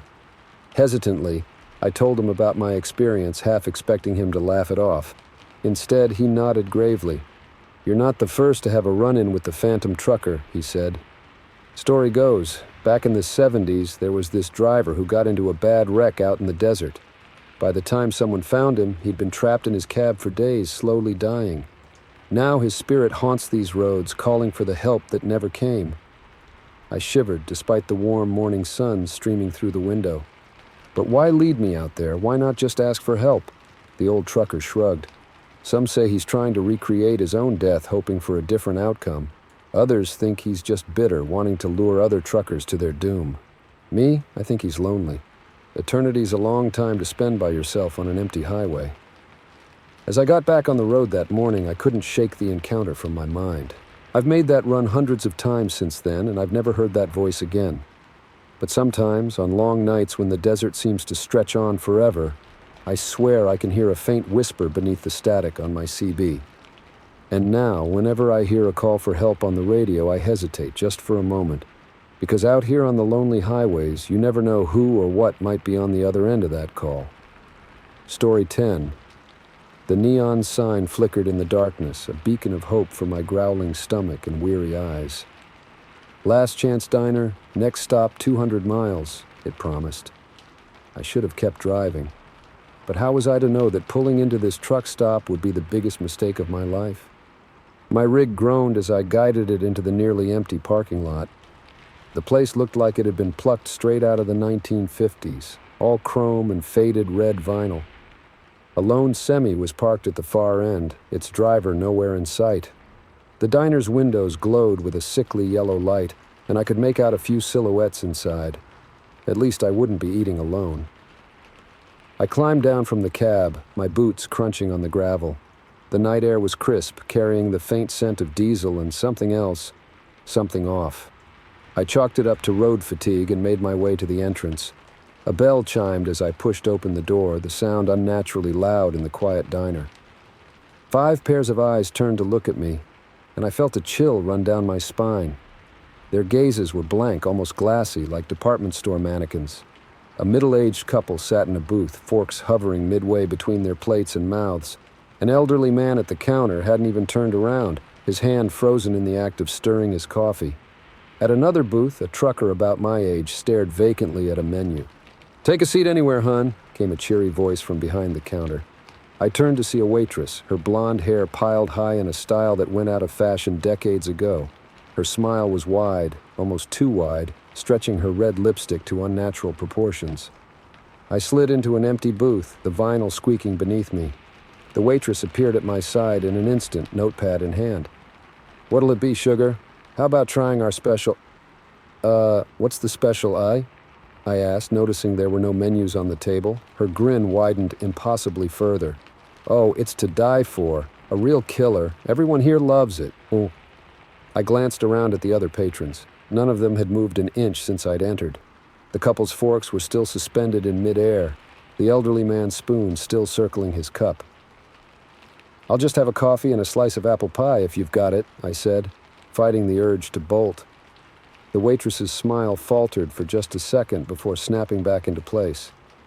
"Now don't be shy. Everyone tries the special. It's our policy." A bead of sweat trickled down my back. "Look, I'm not that hungry. Maybe I'll just take that coffee to go." She leaned in close, her breath hot against my ear. "I really must insist on the special. You don't want to be rude, do you?" I pushed back from the table, standing up quickly. "I think I've lost my appetite, thanks anyway." As I turned to leave, I noticed something that turned my blood to ice. The other customers, who hadn't so much as blinked since I arrived, were all staring directly at me. Their heads had turned in unison, but the rest of their bodies remained frozen in place.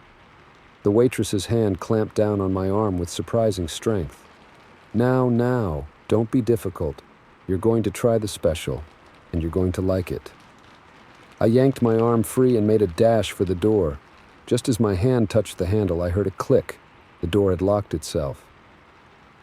"You really shouldn't have done that," the waitress sighed.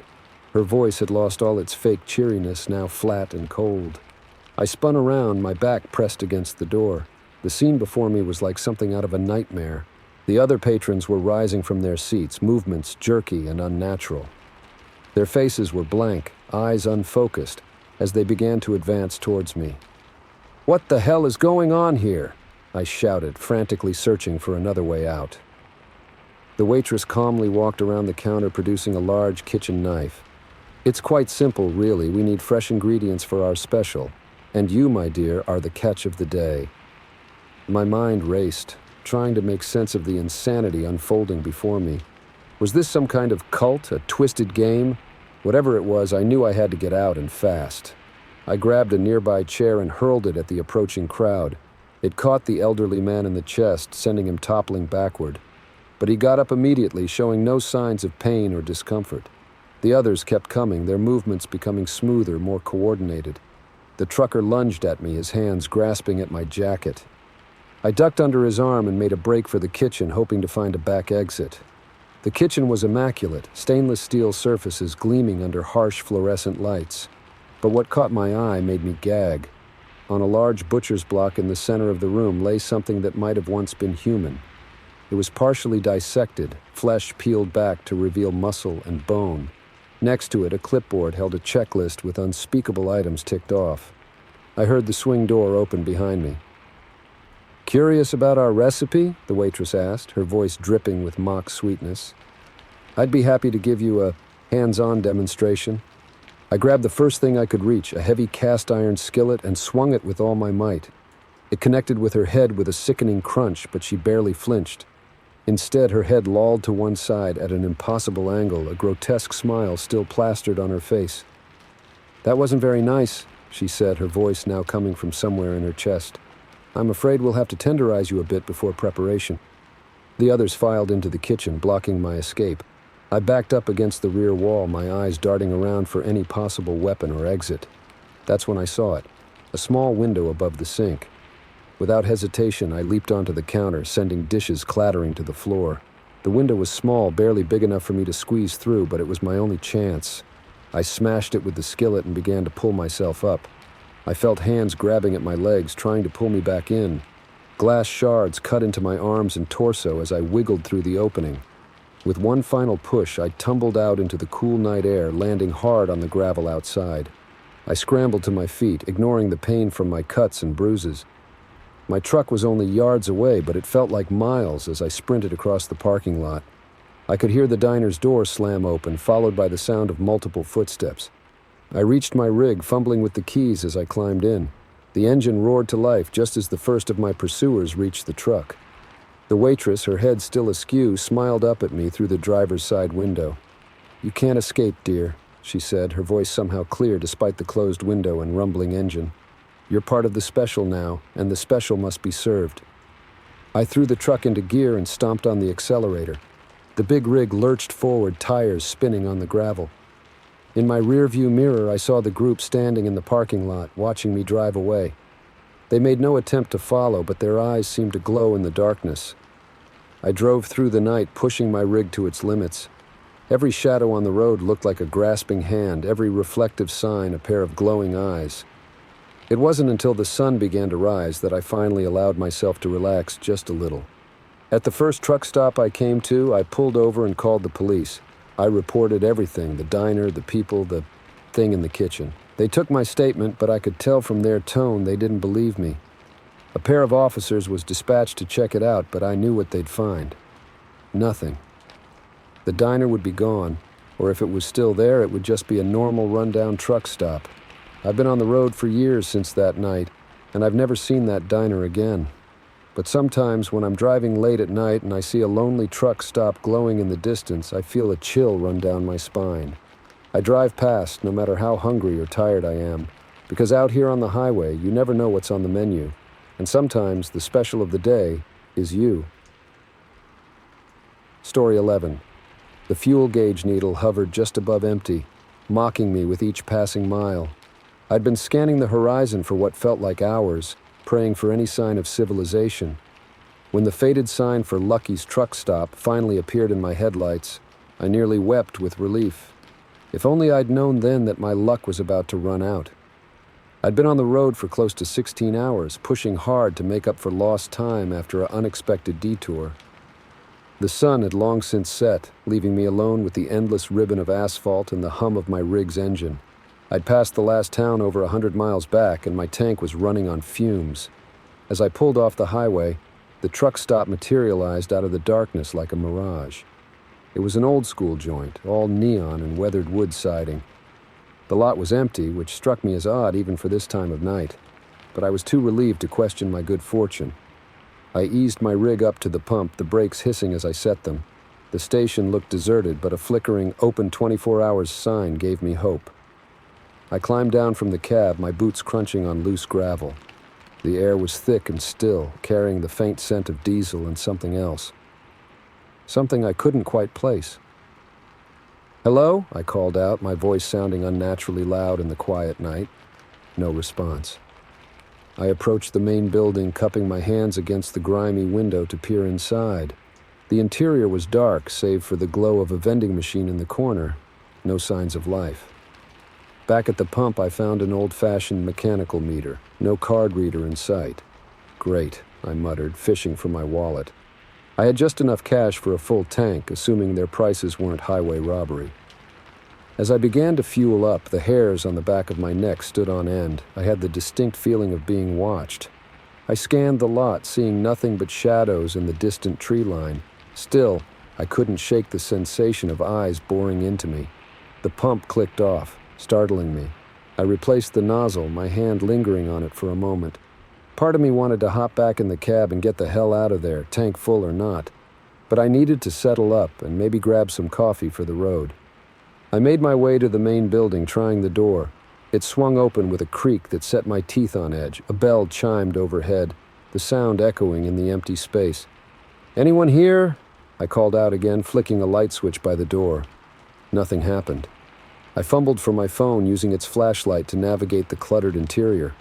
The place looked like it hadn't seen a customer, or a mop, in years. Dust coated every surface, and cobwebs stretched between shelves stocked with expired snacks and ancient road maps. Behind the counter, I found an ancient register. A note taped to it read, "Out of order, leave payment in box." Next to it sat a rusty cash box with a small slot cut in the top. I counted out the bills for my fuel and hesitated. Something felt very wrong here. Where was the attendant? Why was everything so run down when the pumps still worked? A floorboard creaked behind me. I whirled around, heart pounding. The beam of my phone's flashlight cut through the gloom, revealing nothing. Just empty aisles and long shadows. "Get a grip," I muttered to myself. I was letting my imagination run wild, spooked by an empty truck stop. I'd been on the road too long, that was all. I shoved the money into the slot and turned to leave. That's when I saw it, a flicker of movement in my peripheral vision. I spun, flashlight beam darting around the store. For a split second, I could have sworn I saw a figure duck behind a shelf. "Hey!" I shouted, my voice cracking. "I know someone's there. Come on out." Silence. I edged towards the shelf, heart hammering in my chest. My light fell on a pair of muddy boots poking out from behind a display of road flares. "Look, I don't want any trouble," I said, trying to keep my voice steady. "I paid for my fuel. I'm just going to leave now, okay?" The boots didn't move. I took another step forward, and that's when all hell broke loose. A figure burst from behind the shelf, moving so fast I barely had time to react. My flashlight caught a glimpse of wild eyes and matted hair before something hard connected with my temple. Stars exploded in my vision as I stumbled backward, crashing into a rack of snacks. I scrambled to my feet, disoriented and half-blind. My attacker was a blur of motion, closing in fast. I lashed out blindly, feeling my fist connect with something solid. There was a grunt of pain, giving me just enough time to bolt for the door. I burst out into the night air, gasping. Behind me, I heard the sound of pursuit. I sprinted for my truck, fishing for my keys with shaking hands. Just as I reached for the door handle, a weight slammed into me from behind. I went down hard, the breath knocked from my lungs. Rough hands grabbed at me, trying to pin me down. In the scuffle, my phone skittered across the pavement, its light illuminating our struggle. I caught a glimpse of my attacker. A man, gaunt and wild-eyed, his clothes ragged and caked with dirt. He looked more animal than human. "Get off me!" I roared, bucking and thrashing. I managed to land an elbow to his ribs, loosening his grip just enough for me to twist free. I scrambled to my feet, but he was on me again in an instant. His fist caught me in the jaw, sending me reeling. I tasted blood. "The key," he snarled, his voice a raspy growl. "Give me the damn key." Understanding dawned through the fog of panic and pain. He wanted my truck. "Like hell," I spat, driving my knee up into his midsection. He doubled over, giving me the opening I needed. I landed a solid right hook, feeling bone crunch under my knuckles.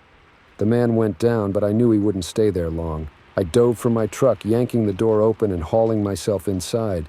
My hands shook as I jammed the key into the ignition. The engine roared to life just as my attacker reached the door.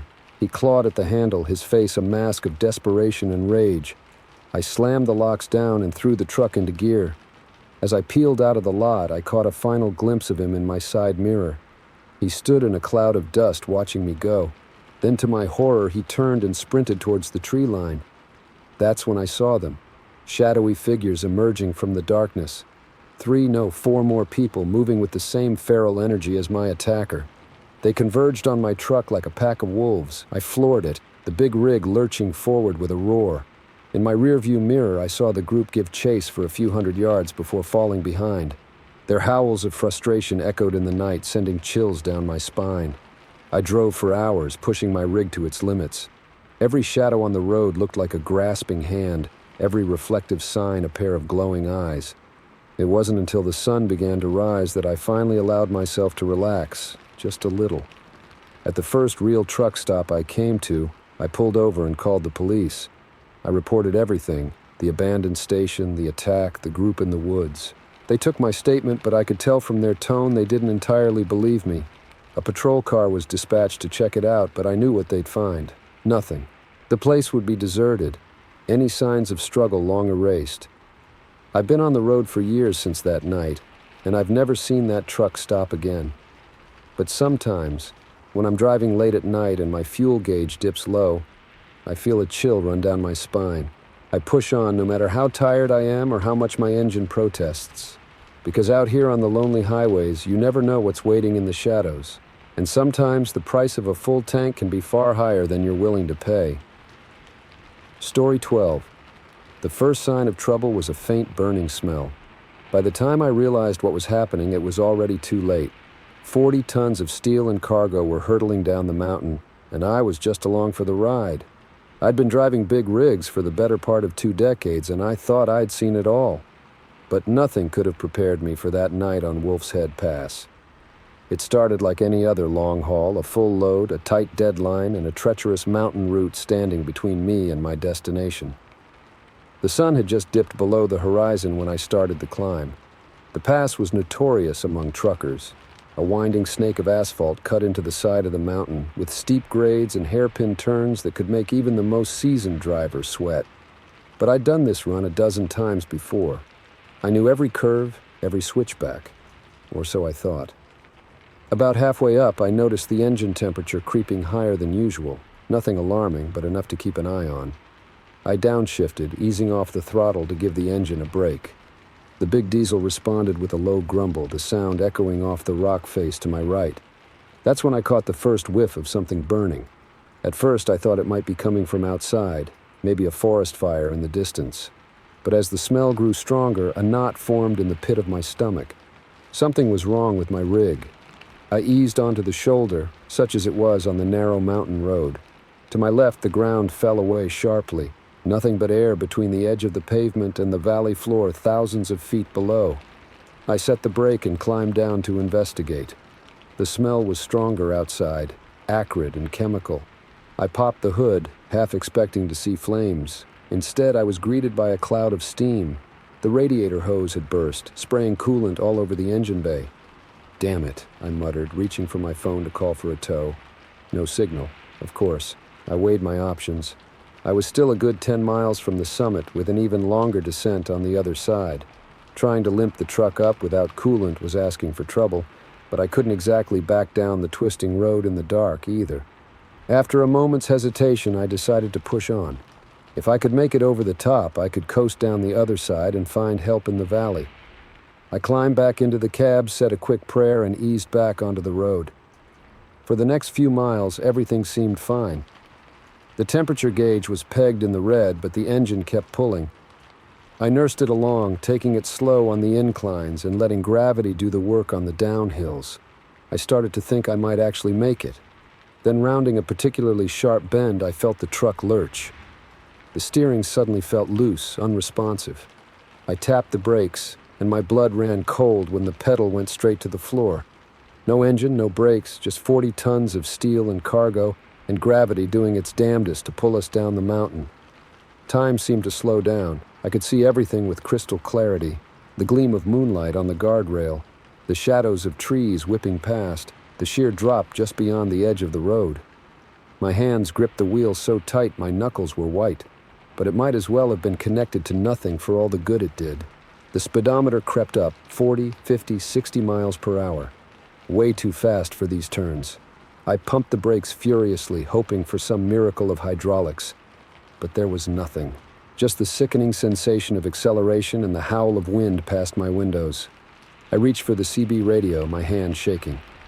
"Mayday, Mayday, this is Big Red. I've lost brakes on Wolf's Head Pass. Runaway truck headed down the mountain. Anybody copy?" Static was my only answer. The first turn came up fast.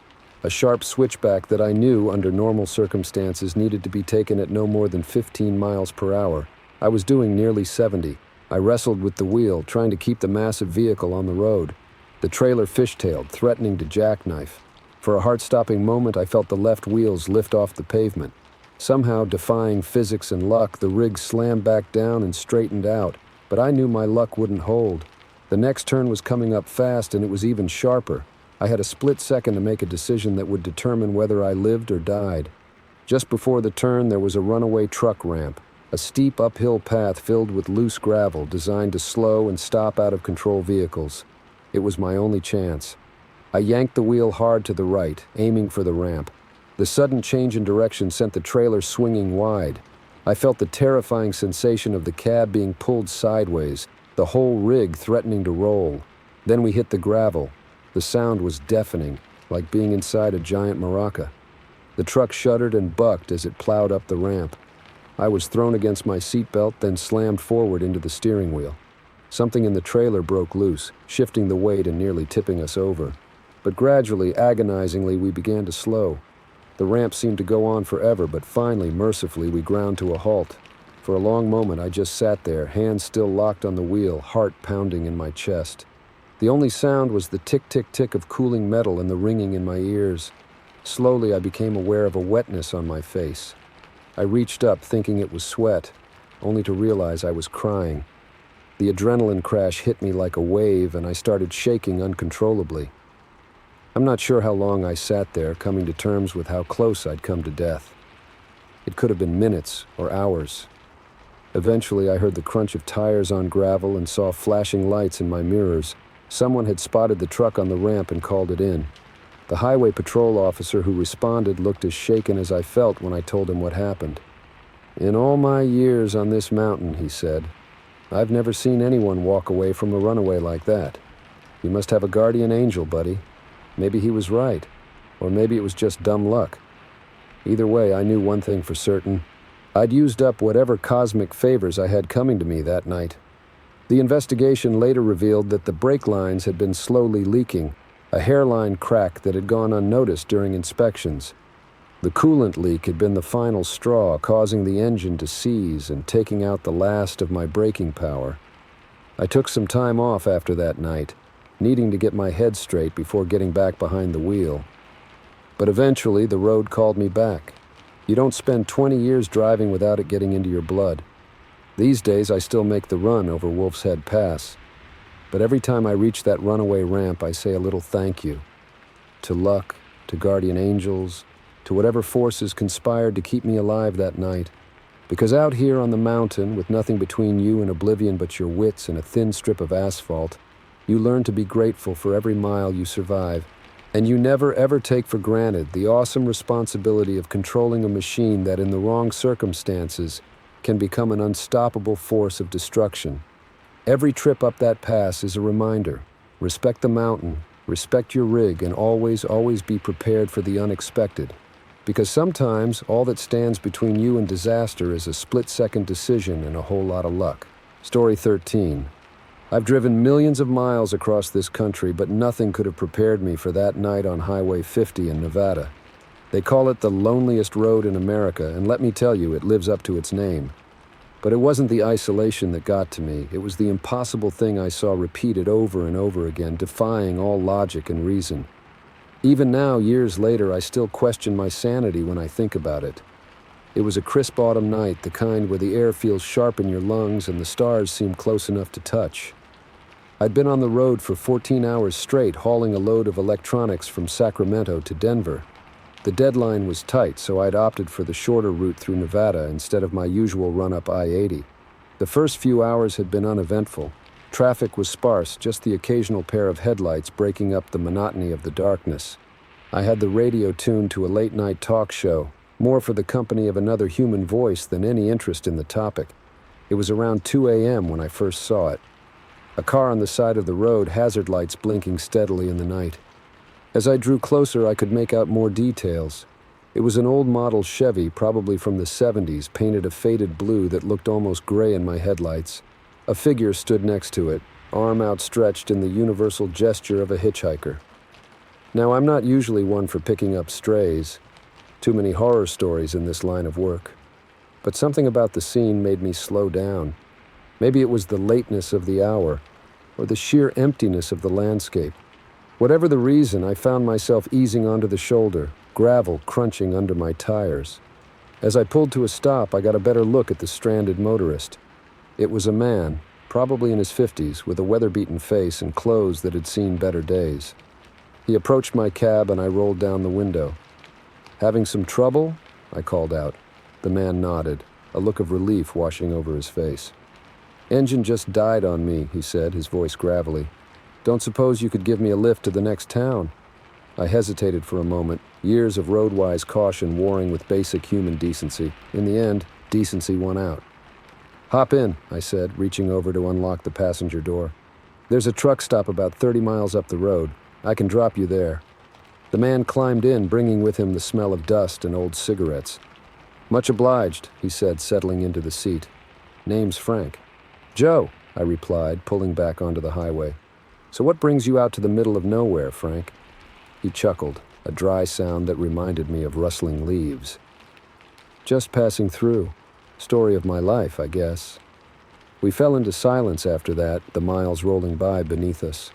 I kept glancing at Frank out of the corner of my eye, but he just stared straight ahead, his face unreadable in the dim glow of the dashboard lights. It was about 15 minutes later when I saw it again. Another car on the side of the road, hazards blinking. As we drew closer, my blood ran cold. It was the same car, the same faded blue Chevy with a figure standing beside it. I blinked hard, sure I must be seeing things. When I looked again, the car was gone. Nothing but empty desert stretching out on either side of the highway. "You okay there, Joe?" Frank's voice made me jump. "You look like you've seen a ghost." I forced a laugh, trying to shake off the eerie feeling that had settled over me. "Just tired, I guess, playing tricks on my eyes." Frank nodded sympathetically. "Long night on the road can do that to you. Maybe we should pull over, let you rest a bit." "Nah, I'm fine," I said, perhaps a bit too quickly. "Like I said, truck stop's not far now." We lapsed back into silence, but now I was wide awake, every nerve on edge. I kept my eyes glued to the road, half expecting to see that damn Chevy around every bend. For a while, there was nothing but the empty highway stretching out before us. I started to relax, convincing myself that what I'd seen was just a product of fatigue and an overactive imagination. Then it happened again. There it was, clear as day in my headlights. The blue Chevy, the blinking hazard lights, the silhouette of a man with his thumb out. This time I didn't even slow down. I blew past the scene, my knuckles white on the steering wheel. "Aren't you going to stop?" Frank asked, his tone casual but with an undercurrent of something I couldn't quite place. I shook my head, not trusting myself to speak. My mind was racing, trying to make sense of what was happening. Was I losing it? Had I fallen asleep at the wheel, trapped in some kind of bizarre dream? You saw it too? I finally managed to ask, my voice sounding strained even to my own ears. Frank was silent for a long moment. When he spoke, his voice was different somehow. Older, more distant. I see a lot of things out here on the lonely road, Joe. Not all of them make sense. A chill ran down my spine at his words. I wanted to pull over, to demand answers, but some instinct kept my foot on the gas. We were getting close to the truck stop now. Just a few more miles and I could drop off this strange passenger and try to forget this whole weird night. But Highway 50 wasn't done with me yet. As we crested a small rise, I saw it again. The Chevy, the lights, the man. Only this time, as we got closer, the figure turned to look directly at us. And I saw his face. It was Frank. I slammed on the brakes, the truck's air horn blaring as we skidded to a stop. My heart was pounding so hard I thought it might burst out of my chest. Slowly, hardly daring to breathe, I turned to look at the passenger seat. It was empty. For a long moment, I just sat there, the engine idling, trying to process what had just happened. Then, moving on autopilot, I put the truck in gear and started driving again. I didn't stop until I reached the truck stop. The glaring fluorescent lights of the parking lot feeling like the most beautiful thing I'd ever seen. I spent the rest of the night there, too shaken to continue driving. I must have drunk a gallon of coffee, jumping at every shadow, half expecting to see Frank's weathered face peering in through the windows. When dawn finally broke, I convinced myself it had all been some kind of hallucination. Too many hours on the road, too much caffeine, maybe even some kind of gas leak in the cab. Anything was more plausible than what I thought I'd experienced. I completed my run to Denver without further incident, and for a while I managed to push the events of that night to the back of my mind. But every time I found myself on a lonely stretch of highway in the small hours of the morning, I couldn't help but scan the roadside, looking for a faded blue Chevy and a man who seemed to exist outside the normal flow of time and space. It was about 6 months later when I finally got some answers, or at least as close to answers as I'm ever likely to get. I was at a truck stop in Wyoming, swapping stories with some other drivers over breakfast. One of them, an old-timer named Bill, was talking about the strangest things he'd seen on the road. "You ever hear about the ghost of Highway 50?" he asked, leaning in conspiratorially. My coffee cup froze halfway to my lips. "What ghost?" Bill grinned, clearly relishing having a captive audience. "They say there's a stretch out there in Nevada where people see the same thing over and over. A broken-down car, a hitchhiker. Always the same model, always the same man. Some folks say he's a trucker who died out there decades ago, doomed to relive his last moments over and over." The other drivers chuckled, dismissing it as just another tall tale. But I sat there, my blood running cold, as Bill continued. "The really weird thing is, sometimes people report picking him up. Say he introduces himself as Frank, talks about just passing through. But when they look away, even for a second, he vanishes. And then they see him again back by his car like it never happened." I must have gone pale because Bill looked at me with concern. "You okay there, son? You look like you've seen a ghost yourself." I managed a weak smile. "Just reminded me of something, that's all. Say, you wouldn't happen to know what kind of car this ghost drives, would you?" Bill thought for a moment.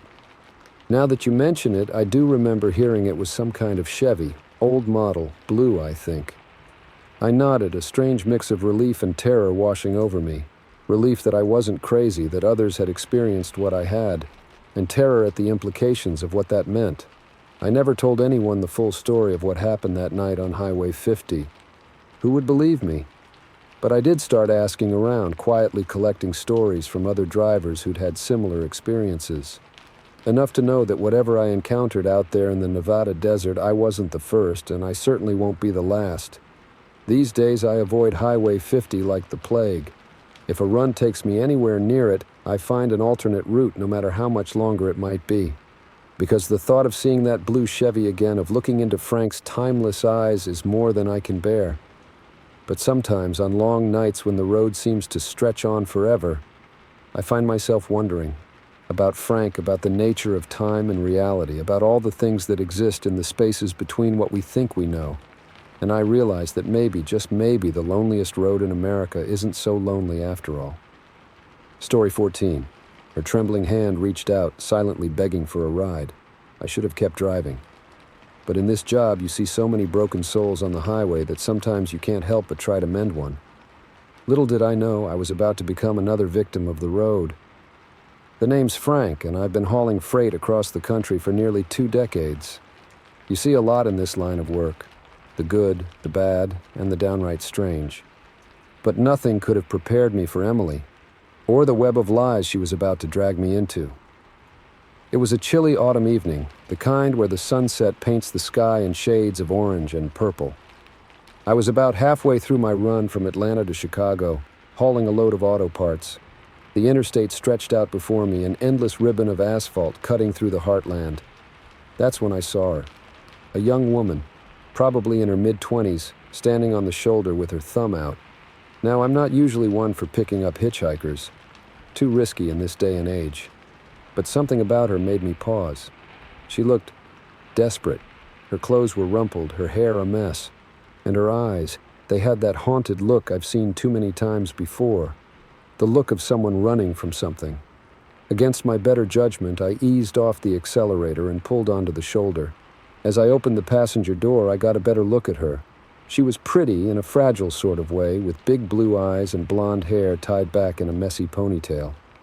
"Where you headed?" I asked, trying to keep my voice neutral.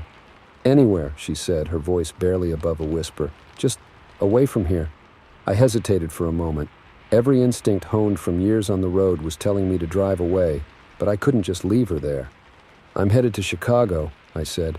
"You're welcome to ride along if that helps." Relief flooded her face. "Thank you," she breathed, climbing into the cab. "You have no idea how much this means to me." As we pulled back onto the highway, I introduced myself. "I'm Frank," I said, offering a smile. "What's your name?" "Emily," she replied, still sounding nervous. "Emily Sanders."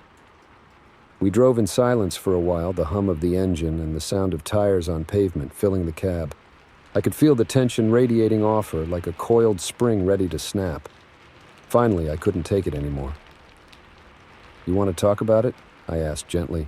She turned to look at me, fear and uncertainty warring in her eyes. Then, like a dam bursting, it all came pouring out. "I'm running," she said, her voice shaking. "From my husband. He's not a good man. I couldn't take it anymore, the abuse, the control. I had to get out." My grip tightened on the steering wheel. I'd heard stories like this before, seen the aftermath of domestic violence play out in truck stop parking lots and highway rest areas. "You're safe now," I said, trying to sound reassuring. "I'll get you to Chicago and we can find you some help there." She nodded, wiping away a tear. "Thank you, Frank. You're a good man." As the miles rolled by, Emily opened up more. She told me about her life, about how she'd met her husband right out of high school, how things had been good at first before turning sour. She spoke about her dreams, her fears, her hopes for a fresh start. And I listened. That's one thing you learn as a trucker, how to listen. Sometimes that's all people need. We stopped at a truck stop in Indiana to fuel up and grab some food. As we sat in the diner, Emily picking at a plate of fries, I noticed her glancing nervously at the door every few minutes. "You okay?" I asked. She forced a smile. "Yeah, just jumpy, I guess. Keep expecting him to walk through the door." I nodded sympathetically. "Well, don't you worry. We'll be in Chicago in a few hours and then we'll get you sorted out." As we walked back to the truck, Emily suddenly grabbed my arm. "Frank," she said, her voice urgent. I need to tell you something." I turned to face her, concern etched on my face. "What is it?" She took a deep breath. "My husband. He's not just abusive. He's dangerous, like really dangerous. He's involved with some bad people if he finds me." I felt a chill run down my spine. This was more than I'd bargained for, but I couldn't abandon her now. "It's okay," I said, trying to sound more confident than I felt. "We'll figure it out." Back on the road, the atmosphere in the cab had changed. Every passing car made Emily flinch. Every time I checked my mirrors, I half expected to see someone tailing us. We were about an hour outside of Chicago when it happened. A black SUV appeared in my rearview mirror, closing fast. Emily saw it too. "Oh God," she whispered. "It's them. They've found me." My heart was racing. "Are you sure?" She nodded, her face pale. "That's his car. Frank, please, you have to help me if they catch me. I didn't hesitate. I pressed down on the accelerator, the engine roaring as we picked up speed. The SUV matched our pace, drawing closer. Hold on, I growled, gripping the wheel tightly. What followed was the most intense hour of my life. We tore down the interstate, weaving through traffic, the SUV always right behind us. Emily was sobbing, begging me not to let them catch her. As we entered the outskirts of Chicago, I made a split-second decision. Instead of staying on the interstate, I took an exit, plunging into the city streets. The SUV followed, but now we had the advantage of traffic and turns. "Where can I take you?"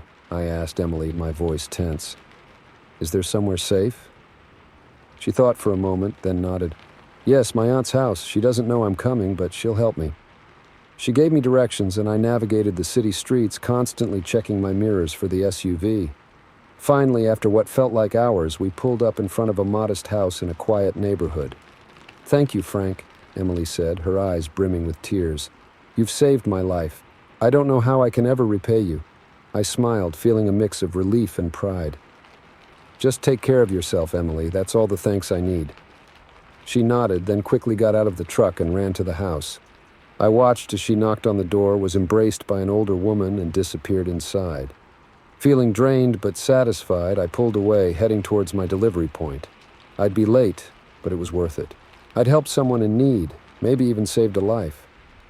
It wasn't until 2 days later, when I was fueling up for my return trip, that I saw the news report.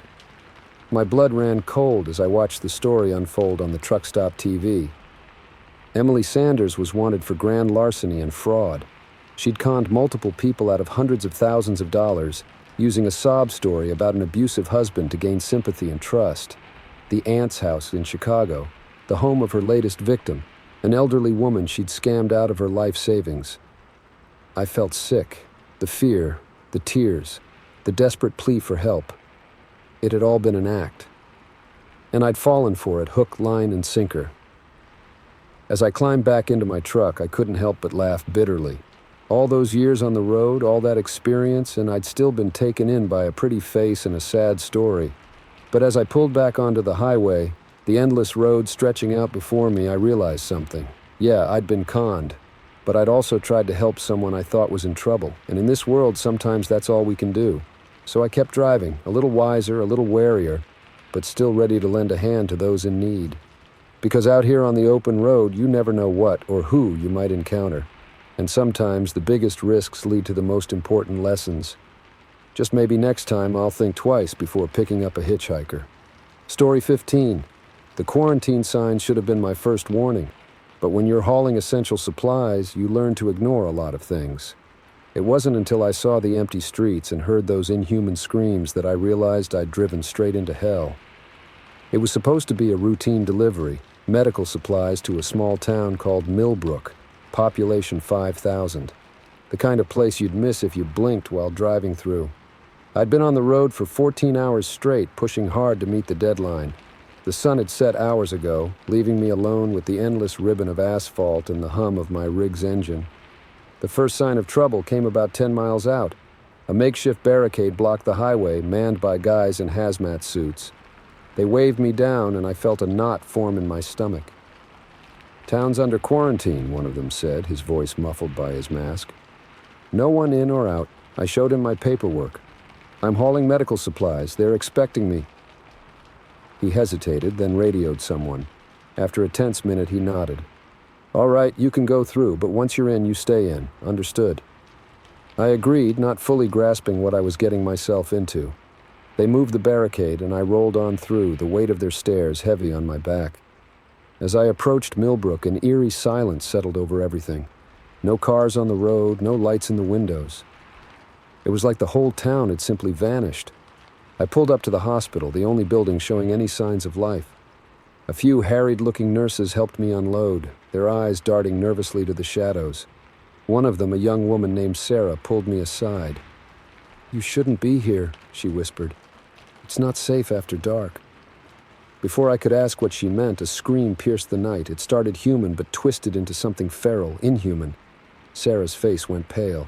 "Get inside now," she hissed, dragging me towards the hospital entrance. We barely made it through the doors when I saw them. shadowy figures lurching out of the darkness, moving with jerky, unnatural motions. Their eyes gleamed in the moonlight, reflecting like animals. "What the hell is going on here?" I demanded once we were safely inside. Sarah's eyes were wide with fear. "It started a week ago, some kind of infection. It changes people, makes them violent, feral. They only come out at night." My mind reeled, trying to process what I was hearing. This had to be some kind of joke, right? But the fear in Sarah's eyes was all too real. "We're working on a cure," she continued, "but we're running out of time. The quarantine won't hold forever." As if to emphasize her point, something slammed against the hospital doors. The thick glass shuddered but held. Outside, I could see distorted faces pressed against the windows, mouths open in silent screams. "Jesus," I muttered, stumbling back. "How many are out there?" Sarah's voice was grim. "Too many. Most of the town is turned. We're the only safe place left." The reality of my situation began to sink in. I was trapped in a town full of what essentially amounted to zombies with no way out. The quarantine crew's warning echoed in my head. Once you're in, you stay in. Over the next few hours, I learned more about the nightmare Millbrook had become. The infection had started with just a few cases, but spread rapidly. It left its victims physically unchanged, but stripped away their humanity, leaving behind creatures driven by rage and hunger. "They're not dead," Dr. Chen, the lead researcher, explained. "The infection hijacks the brain, specifically the areas controlling aggression and impulse control. We're working on a way to reverse it, but..." He trailed off, and I could see the exhaustion etched on his face. These people had been fighting a losing battle for days. As night gave way to dawn, the creatures retreated. In the harsh light of day, Millbrook looked like a war zone. Abandoned cars littered the streets. Windows were boarded up or smashed. Here and there, dark stains marred the pavement. I tried not to think about what they might be. I spent the day helping where I could, moving supplies, reinforcing barricades. All the while, a plan was forming in my mind. My rig was still out there, fully fueled and ready to go. If I could reach it, maybe I could break through the quarantine, get help. I shared my idea with Sarah. She looked conflicted. "It's too dangerous," she said. "Even if you made it to your truck, the barricades..." "A big rig can plow through those, no problem," I countered. "I could bring back real help. Maybe even airlift everyone out of here." She bit her lip, considering. Finally, she nodded. "Okay, but not alone. I'm coming with you." As dusk approached, we made our preparations. Dr. Chen gave us a rundown on the infected. They were fast, but not very smart. Light confused them, sound attracted them. We armed ourselves with makeshift weapons and flashlights, ready to make a run for it. The moment the sun dipped below the horizon, the screams began. They echoed through the empty streets, sending chills down my spine. Sarah and I exchanged a look. It was now or never. We slipped out a side door, immediately assaulted by the stench of decay that hung over the town. In the distance, I could see shadowy figures beginning to emerge from hiding places. "There," I whispered, pointing to where my rig was parked about 100 yards away. "Stay close." We moved as quickly and quietly as we could, sticking to the shadows. My heart pounded so loud I was sure it would give us away. We were about halfway there when a blood-curdling shriek split the air, much closer this time. "Run!" I yelled, abandoning all pretense of stealth. We sprinted for the truck, the sound of pounding feet behind us growing louder. I fumbled for my keys, nearly dropping them in my panic. Just as I reached for the door handle, Sarah screamed. I turned to see one of the infected had grabbed her arm, its mouth open in a silent snarl. Without thinking, I swung my makeshift club, catching it in the head. It went down, but more were coming. "Get in!" I shouted, practically throwing Sarah into the cab before scrambling in myself. I jammed the key into the ignition, silently praying to whatever might be listening. The engine roared to life just as the first of the infected reached us. They clawed at the doors, their inhuman shrieks drowning out everything else. I threw the truck into gear and floored it. Bodies bounced off the grill as we plowed forward. In the rearview mirror, I could see a horde giving chase, but they quickly fell behind. Ahead, the barricade loomed. "Hold on!" I yelled, gripping the wheel tight. We hit the barricade, doing nearly 60. The impact was jarring, but 40 tons of steel and momentum won out. We burst through in a shower of splintered wood and twisted metal. For a long moment, neither of us spoke. The only sound was the rumble of the engine and our ragged breathing. Then, slowly, Sarah began to laugh. It was a hysterical, relief-filled sound, and soon I found myself joining in. We'd made it. We were free. The laughter died as we both realized the implications. We'd escaped, yes, but we'd also potentially unleashed whatever this was on the outside world. Sarah's face was grim as she picked up the radio. "This is Sarah Lawson, virologist from Millbrook General," she said. "We have a code black situation. I repeat, code black. We need immediate containment and evacuation support." As she rattled off details to the stunned operator, I kept my eyes on the road ahead. The night was still dark, but somewhere out there was dawn and help and hope. I don't know what's going to happen next. Maybe they'll find a cure. Maybe they'll nuke the whole area to contain it. All I know is I'm never going to look at a routine delivery the same way again. Because sometimes the cargo you're hauling isn't just goods, it's salvation.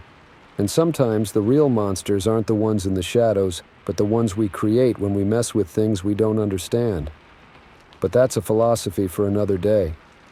Right now, I've got a truck full of hope and a long road ahead, and for the first time in what feels like forever, I'm looking forward to seeing what's around the next bend.